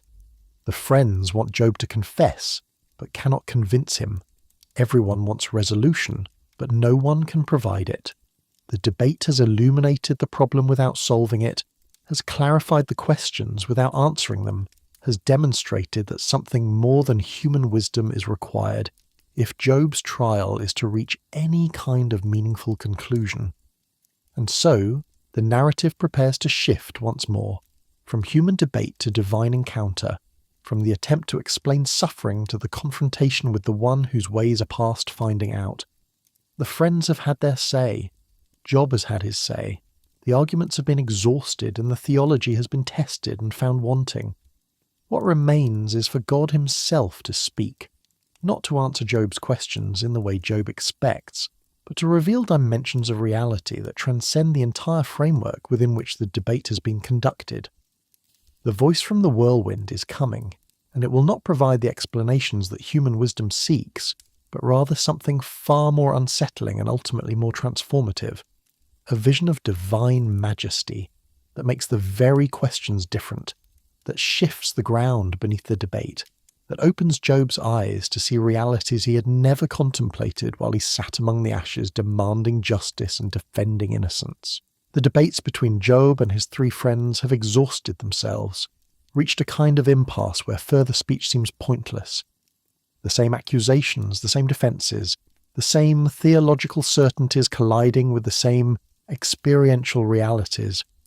Nothing changes, nothing moves, nothing resolves. The air hangs heavy with words that have been spoken and heard, but have produced no understanding, no reconciliation, no answer to the questions that matter most. Into this exhausted silence, another voice emerges, younger than the others, and his name is Elihu. The text introduces Elihu, son of Barachel the Buzite, with unusual attention to genealogy and motivation. He has been present throughout the debates, listening, waiting his turn according to the customs that gave precedence to age. But as he listened, his anger burned, anger at Job for justifying himself rather than God, and anger at the three friends for condemning Job without providing adequate answers. Elihu represents something of a bridge between the human debates and the divine speech that will follow, a younger voice that attempts to shift the terms of discussion. Elihu's speeches are complex and have been variously evaluated by interpreters. Some see them as mere repetition of what the friends have already said.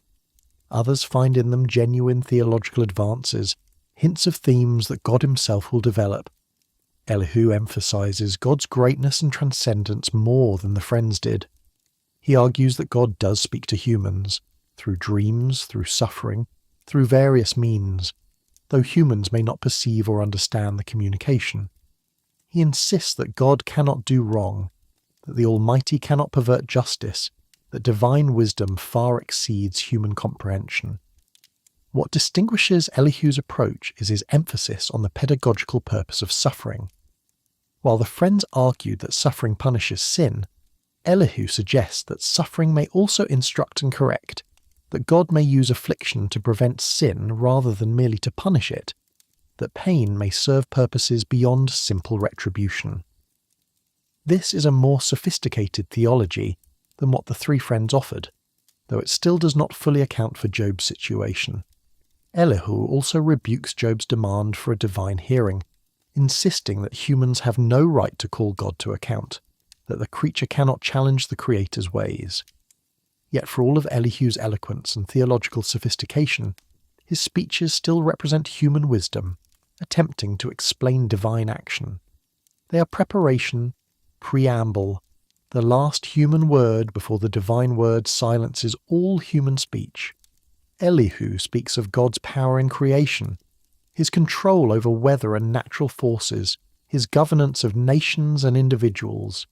He builds toward the theophany, the appearance of God himself, though Elihu does not know this is coming. His final speeches describe storms and divine majesty, and it is as if the words themselves summon the reality they describe. Then the Lord answered Job out of the storm. The Hebrew word translated storm, or whirlwind, suggests violent wind, tempest, the kind of atmospheric disturbance that manifests divine power and presence. This is theophany in the classic biblical mode, God appearing not in calm or quietness, but in overwhelming natural force, in phenomena that display power beyond human control or comprehension. The storm itself is answer before words are spoken, manifestation before explanation is offered. God comes not as a defendant responding to Job's legal charges, but as the Lord of creation confronting one who has questioned divine justice. What follows is one of the most extraordinary passages in all of Scripture. God's speech from the storm, a sustained poetic discourse that ranges across creation and asks Job questions that he cannot answer. The rhetorical structure is crucial. God does not provide explanations or justify his actions. Instead, he asks questions, lots of them, questions that expose the limits of Job's knowledge and power, that demonstrate the vast distance between human capacity and divine reality. Who is this that obscures my plans with words without knowledge? The opening challenge cuts to the heart of what has happened in the debates. Job has spoken much, has raised profound questions, has challenged divine justice, but he has done so from a position of limited knowledge, from a perspective that cannot see the full picture. His words have obscured rather than illuminated, have confused rather than clarified, because he has been trying to judge divine actions without possessing divine understanding. Brace yourself like a man, I will question you and you shall answer me. God inverts the dynamic Job has been demanding throughout the debates. Job wanted to question God, to plead his case, to get answers. Instead, God will question Job. The interrogation begins, and it reveals dimensions of reality that the entire preceding debate has ignored. Where were you when I laid the earth's foundation? Tell me, if you understand. Who marked off its dimensions? Surely you know. The questions come in rapid succession, each one highlighting what Job does not know, what he cannot do, what lies utterly beyond his power or comprehension. The foundations of the earth, the measurements of creation, the cornerstone of the world, these are mysteries Job cannot fathom. He was not present at creation's beginning. He had no part in designing or building the cosmos. He possesses no knowledge of the fundamental architecture of reality. The divine speech moves through domains of creation, the sea with its boundaries and gates, the dawn which takes its place each morning, the depths of the ocean and the expanse of the earth. light and darkness, snow and hail, lightning and wind, the constellations and their movements, clouds and rain, ice and frost. In each domain, God asks whether Job understands, whether he controls, whether he can command or comprehend. The answer to every question is obviously no. Job knows nothing of how these things work. He controls none of them. He cannot command the morning or direct the lightning or bring rain to the desert. But the speech is not merely negative, not simply a divine rebuke that puts Job in his place. There is something else happening in these questions, something that gradually becomes apparent as the catalogue of creation continues. God is revealing the beauty, complexity, and order of creation. He is showing Job a world that operates according to principles Job has never considered, that serves purposes Job has never contemplated, that displays divine wisdom in ways Job has never imagined. Consider the rain that falls on the wilderness where no one lives, that waters the wasteland where no human dwells, that makes grass grow in desolate places. Why does God do this? It serves no human purpose. It benefits no human economy. Yet God tends to these places, provides for them, brings life to regions beyond human concern or benefit. This suggests something profound about divine care. It extends beyond human needs, encompasses realms that have value independent of human utility, operates according to a logic that transcends human-centered calculations. The speech shifts from inanimate creation to the animal kingdom, and here the divine pedagogy becomes even more pointed. God asks about the mountain goats giving birth in the wild, about wild donkeys roaming free, about the wild ox that refuses domestication. He speaks of the ostrich, which seems foolish by human standards yet is given speed and the ability to thrive. He describes the hawk and the eagle, birds that soar on wings and build nests in high places, that hunt with keen vision and feed their young with prey. Each animal reveals something about creation that Job's anthropocentric theology has missed. These creatures do not exist for human benefit. Many of them actively resist human control. The wild donkey scorns the city and refuses the harness. The wild ox will not work in human fields. These animals have their own lives, their own purposes, their own place in the created order, and God delights in them, provides for them, has designed them not to serve humans, but to be themselves in all their wild freedom. This is a stunning theological claim embedded in what might seem like mere natural description. The universe does not revolve around human concerns. Creation has purposes and values that transcend human utility. God's wisdom governs a cosmos far larger and more complex than the human-centered morality play that retribution theology assumes. Job has been demanding that God explain divine action according to human standards of justice, but God is revealing that the standards themselves are inadequate, that reality operates on a scale and according to purposes that human wisdom cannot fully grasp. Then come Behemoth and Leviathan, two creatures described in such detail and with such emphasis that they demand special attention. Behemoth, possibly a hippopotamus, possibly a mythological creature, possibly something else entirely, is portrayed as the first of God's works, a creature of immense power and strength that eats grass like an ox, yet possesses bones like tubes of bronze and limbs like rods of iron. He ranks first among the works of God, the text says, and then adds a crucial detail. Yet his maker can approach him with his sword. Behemoth is powerful beyond human capacity to control, yet God made him and can master him. Leviathan receives even more extensive treatment, an entire chapter devoted to this creature of the deep. The description emphasizes its ferocity, its imperviousness to human weapons, its pride and power. Can you pull in Leviathan with a fishhook, or tie down its tongue with a rope? Can you put a cord through its nose or pierce its jaw with a hook? The questions make clear that humans cannot dominate this creature, cannot domesticate it, cannot even approach it safely. Its hide defeats weapons. Its strength overwhelms opposition. Its very breath kindles coals and smoke pours from its nostrils. Nothing on earth is its equal, a creature without fear. These creatures, Behemoth and Leviathan seem to represent something more than just large animals. In ancient Near Eastern mythology, they often symbolized chaos, the primordial forces that threaten order, the powers that must be controlled for creation to exist and flourish. By describing them in such detail, by emphasizing both their terrifying power and God's ultimate mastery over them, the divine speech is making a point. There are forces in creation that humans cannot control, cannot understand, cannot defeat, but God can and does. The universe contains chaos and danger, wildness and threat, yet all of it remains under divine sovereignty. This is the context in which Job's suffering must be understood. The universe is not a simple moral mechanism where righteousness automatically produces blessing and wickedness automatically produces suffering. Reality is far more complex, far more mysterious, far more wild than that tidy formula suggests. There are forces at work, purposes in play, dimensions of divine governance that transcend the human categories of deserved and undeserved, earned and arbitrary.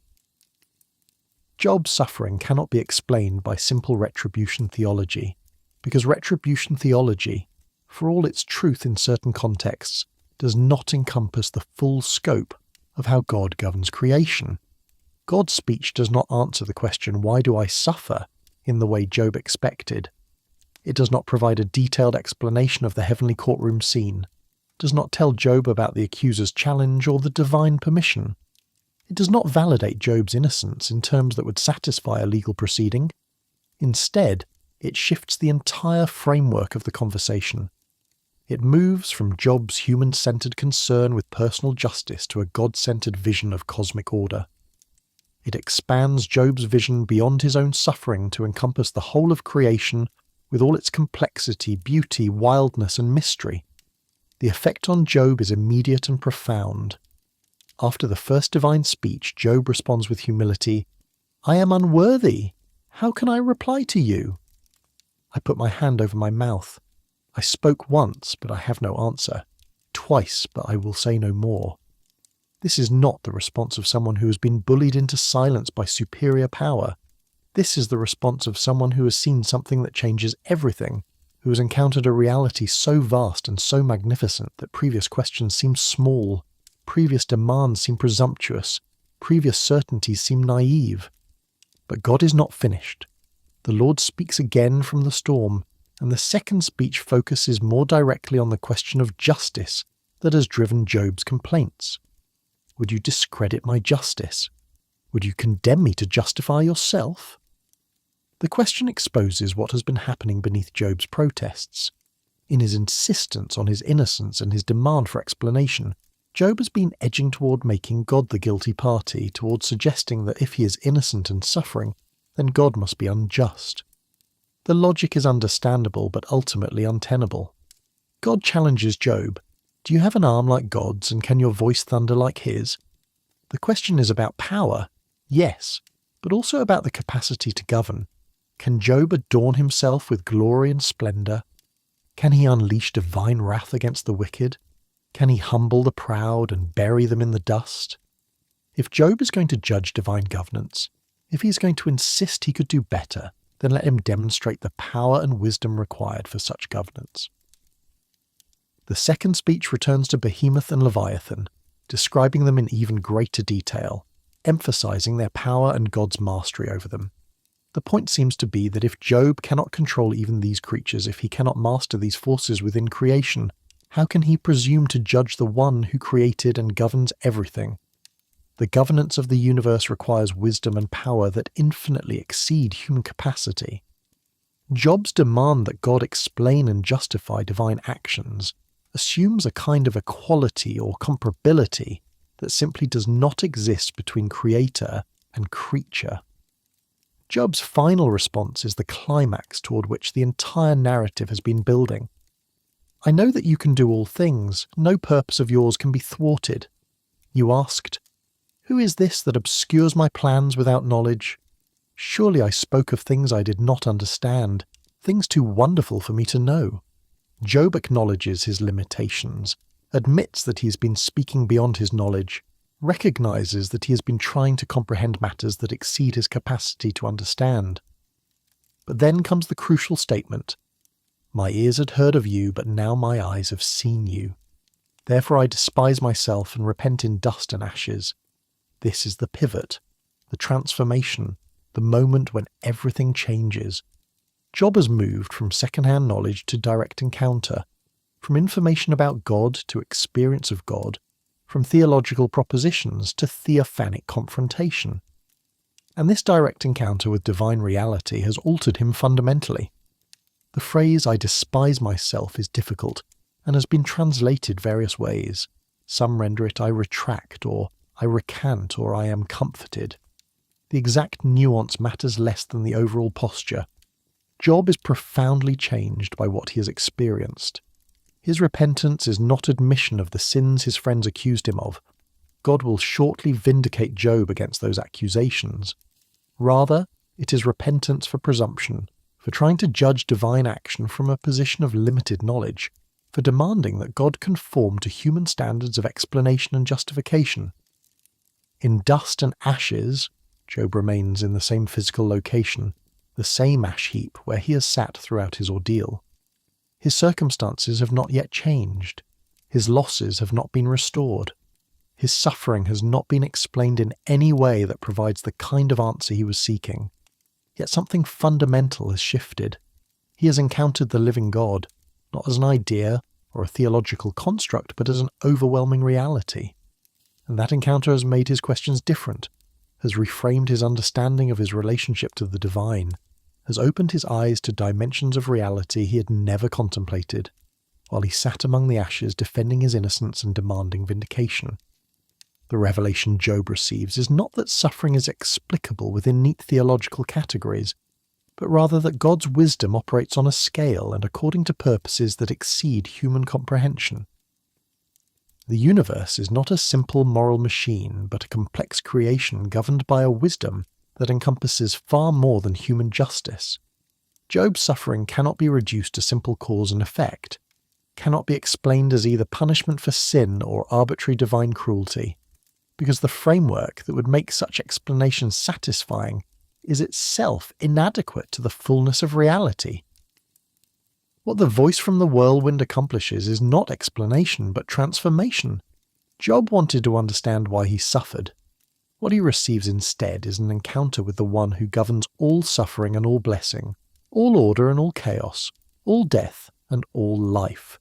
He wanted justice according to human standards.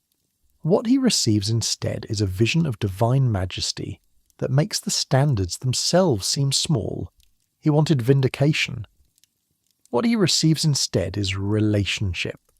Direct, unmediated encounter with the God he had known about but never truly seen.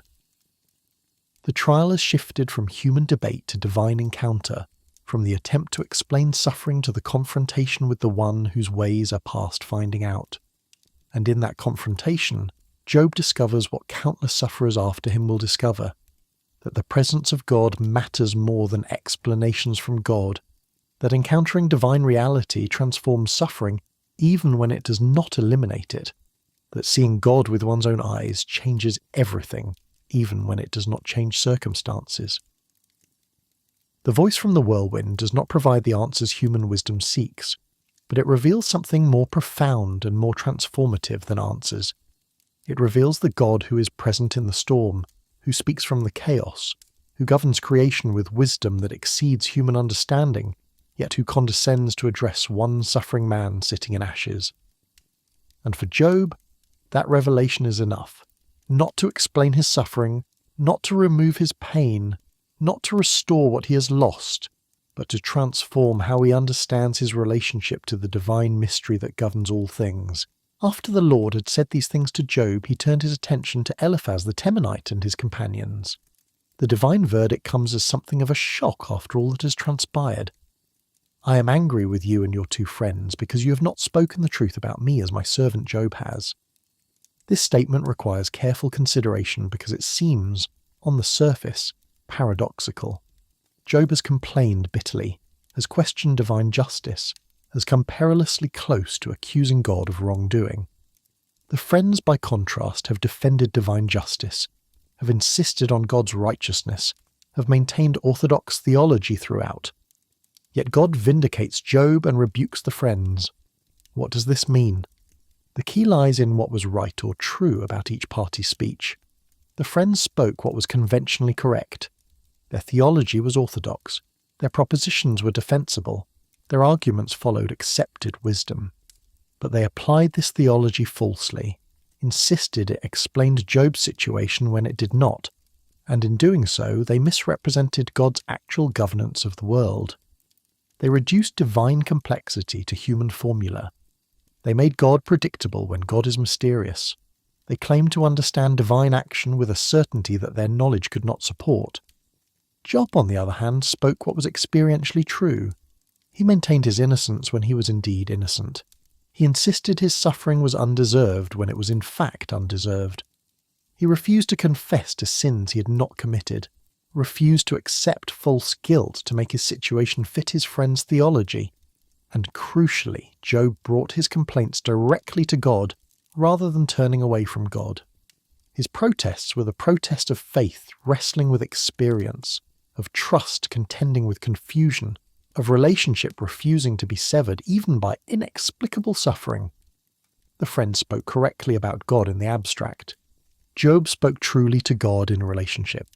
God's instruction to the friends is both judgment and mercy. They must take 7 bulls and 7 rams, a substantial sacrifice, the number 7 again marking completeness, and go to Job. My servant Job will pray for you, and I will accept his prayer and not deal with you according to your folly. The tested one becomes the priestly mediator. The accused becomes the intercessor. The man whose suffering the friends explained as divine punishment for sin now stands between them and divine judgment for their sin. The irony is pointed and profound. That Job must pray for them adds another layer of meaning. It would have been natural for Job to harbour resentment, to refuse intercession, to allow his accusers to face the consequences of their false counsel. But Job does what God asks. He prays for his friends and the Lord accepts his prayer. This act of intercession signals something about Job's transformation. The man who emerged from the whirlwind encounter is not the same man who entered it. He can now extend grace to those who wounded him, can intercede for those who falsely accused him, can serve as mediator despite having been the one needing vindication. Then comes restoration, and it arrives in a form both generous and complex. After Job had prayed for his friends, the Lord restored his fortunes and gave him twice as much as he had before. The doubling is significant. 14,000 sheep instead of 7,000, 6,000 camels instead of 3,000, 1,000 yoke of oxen instead of 500, 1,000 female donkeys instead of 500. The material wealth that was taken is returned with abundance. The economic devastation is reversed with multiplication. But note what is not doubled: his children. Job has 7 more sons and 3 more daughters, the same number as before, not twice as many. Some interpreters see this as the one area where full restoration was impossible. The dead cannot be returned to life, and new children, however beloved, do not replace those who were lost. Others suggest a more subtle theology, that in God's economy the first 10 children are not truly lost, that they exist in whatever realm the dead inhabit, and that Job will eventually be reunited with them. From this perspective, Job actually has 20 children, 10 who preceded him in death, and 10 who will outlive him. The doubling is complete, but across 2 realms rather than 1. The text preserves a detail about these new daughters that is unusual and significant. They are named Jemimah, Keziah, and Keren-Happuch, names that mean dove, cassia, a fragrant spice, and horn of eye paint, suggesting beauty. Naming the daughters but not the sons signals something about their importance. And then comes another unusual detail. Job gave them an inheritance along with their brothers. In ancient Near Eastern culture, inheritance typically passed through male lines. Daughters received inheritance only in special circumstances, when there were no sons to inherit. That Job gave his daughters inheritance alongside their brothers suggests a restoration that exceeds mere return to previous conditions. that includes a transformation of norms that reflects perhaps some of what Job learned from his ordeal about value and justice and divine care that transcends human conventions. Job's social restoration follows his material restoration. All his brothers and sisters and everyone who had known him before came and ate with him in his house. They comforted him and consoled him over all the trouble the Lord had brought on him. Notice the text's frank acknowledgement. The Lord had brought this trouble on Job. The narrative does not shy away from divine responsibility, even while maintaining Job's innocence. Each visitor gave him a piece of silver and a gold ring, gifts that both honoured him and contributed to his renewed prosperity. The man who had become an outcast, who sat isolated on the ash heap, avoided by those who once sought his counsel, is reintegrated into community, restored to social standing, honoured again by family and friends. The Lord blessed the latter part of Job's life more than the former. This statement encompasses more than just material wealth. Job lives another 140 years, a number that suggests fullness and completion, possibly double a typical lifespan. He sees his children and their children to the 4th generation. 4 generations, enough time to see the fruit of his restoration multiply into a future he can witness and enjoy. The man who thought his posterity was destroyed, who lost all his children in a single catastrophe, lives to see great-grandchildren and great-great-grandchildren. The line that seemed severed is continued and multiplied. And then he dies, old and full of years. The phrase signals completion, satisfaction, a life fully lived. Job's story ends not in bitterness or confusion, but in the kind of peaceful conclusion that marks a life that, despite its terrible middle chapters, achieves wholeness and closure. He enters death not as a young man cut off prematurely, not as someone whose life was truncated by tragedy, but as an old man who has seen restoration, who has experienced both the depths of suffering and the heights of divine blessing, who has learned things about God and faith and the nature of reality that could not have been learned any other way. Yet the restoration, generous as it is, does not erase what happened. Job's losses were real. His suffering was genuine. His children who died in the collapsed house are still dead. The servants who were killed by raiders are still gone. The years spent in agony on the ash heap cannot be recovered. The scars remain part of his story, woven into the testimony of his endurance. The restoration does not undo the trial. It follows it, completes it, but does not erase it. Job's life includes both catastrophe and recovery, both loss and restoration, both the ash heap and the prosperity that comes after. This is important because much shallow theology treats restoration as if it negates suffering, as if the happy ending erases the painful middle. But Job's story preserves both. The man who is restored is not the same man who was tested. He has been through fire. He has encountered God in the whirlwind. He has learned dimensions of faith that prosperity alone could never have taught him. He has discovered that relationship with God matters more than explanations from God, that divine presence in suffering is more precious than divine protection from suffering, that seeing God transforms even when it does not immediately change circumstances.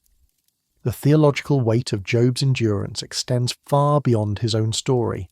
Centuries later, the Apostle James would write to early Christians facing persecution, "You have heard of Job's perseverance, and have seen what the Lord finally brought about. The Lord is full of compassion and mercy." Job becomes a model, a reference point, evidence that faith can survive extreme testing, that endurance produces something precious, that God's ultimate purposes include restoration even when immediate experience is devastation.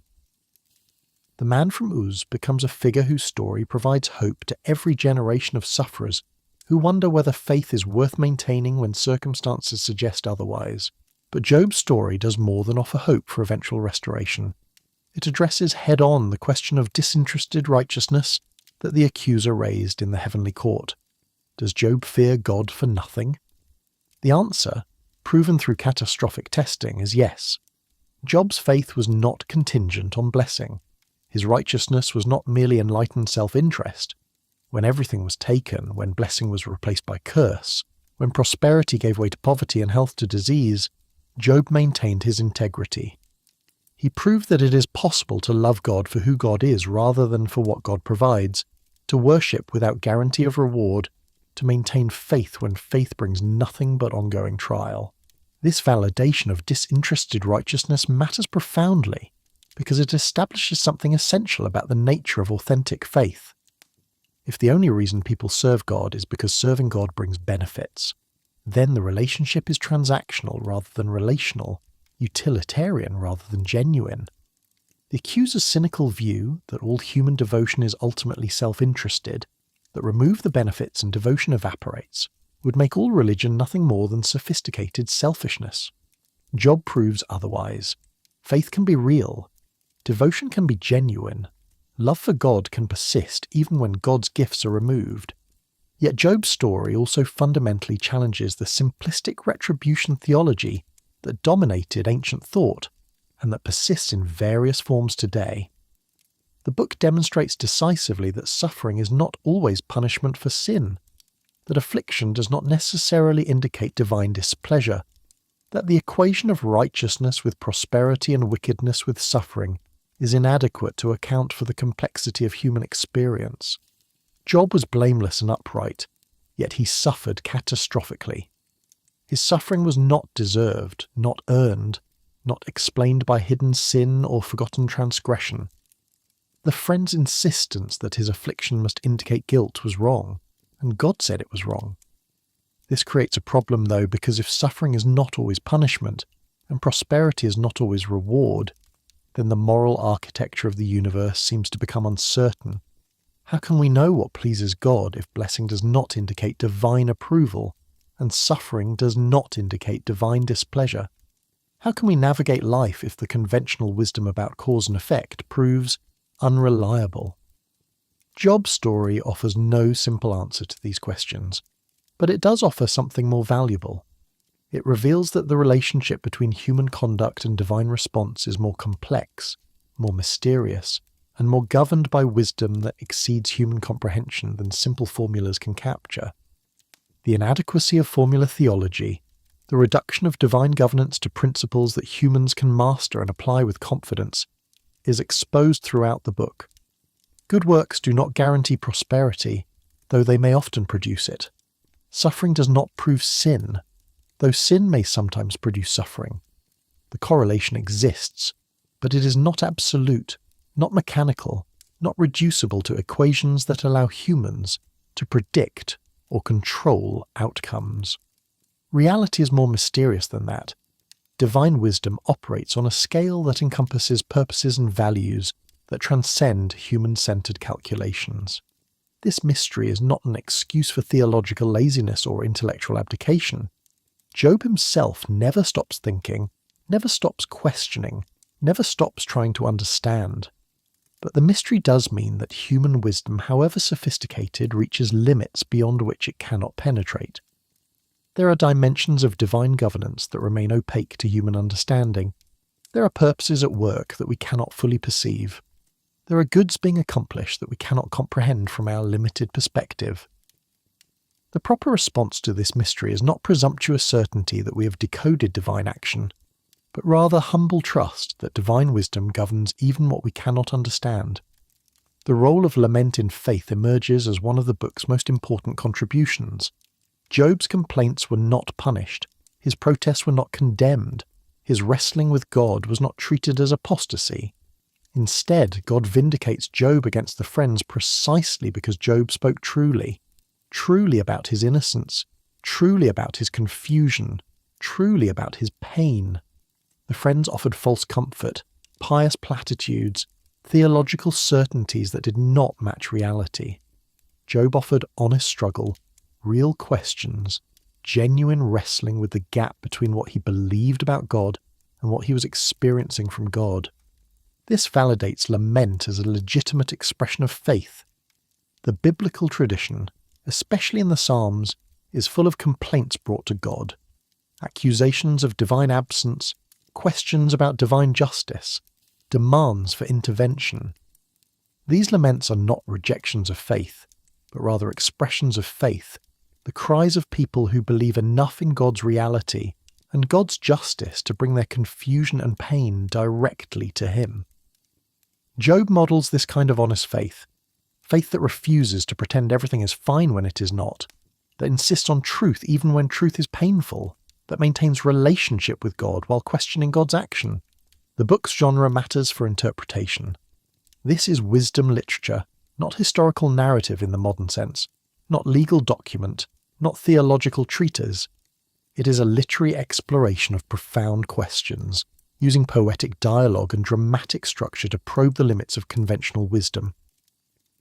Whether Job was a historical figure or a literary character matters less than what his story reveals about faith, suffering, divine mystery, and human endurance.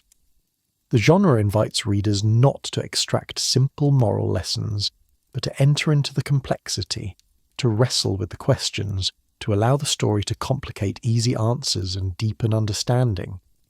Intertextual connections enrich the book's meaning. The prophet Ezekiel mentions Job alongside Noah and Daniel as exemplars of righteousness, suggesting that by the time of the exile, Job was already a legendary figure, a byword for integrity. The New Testament letter of James cites Job's perseverance as encouragement for Christians facing persecution. Christian interpretation has seen in Job's longing for a mediator a prophetic anticipation of Christ, the one who stands between God and humanity, who makes it possible for humans to approach God without being overwhelmed by divine majesty and power. Jesus' teachings about suffering and divine providence interact with Job's story in interesting ways. When Jesus encounters a man born blind, his disciples ask, whose sin caused the blindness, the man's or his parents'? Jesus rejects the retribution framework. Neither this man nor his parents sinned, but this happened so that the works of God might be displayed in him. Like Job, the blind man suffers not because of sin, but as part of divine purposes that transcend simple cause and effect.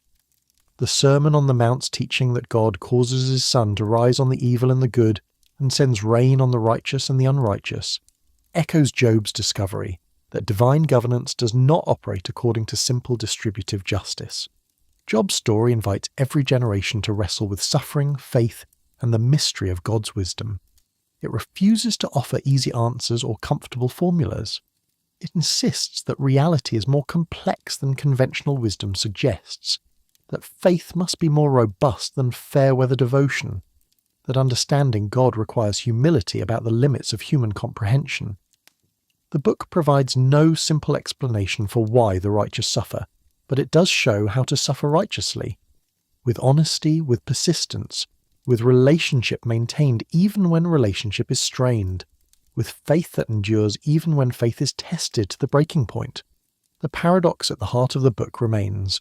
Job is vindicated in his innocence, yet called to repentance.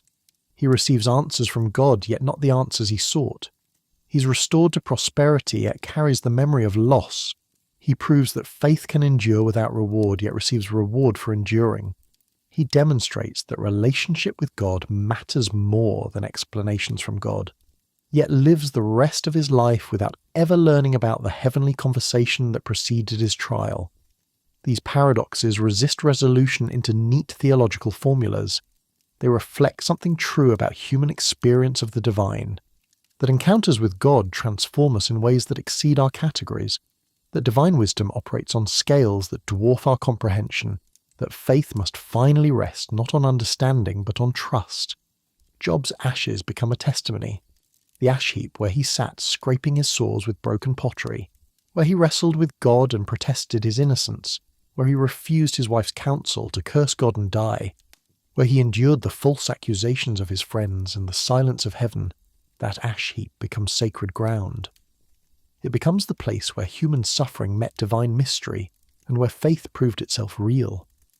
It becomes a landmark in the geography of the soul, a reference point for everyone who must endure trial without explanation, who must maintain faith when circumstances suggest faith is foolish, who must trust in divine goodness when divine action seems anything but good. The story ends, as it must, with death. Job dies old and full of years, his life complete, his restoration realized, his family multiplied, his prosperity restored and doubled. But the questions the story raises do not die with him.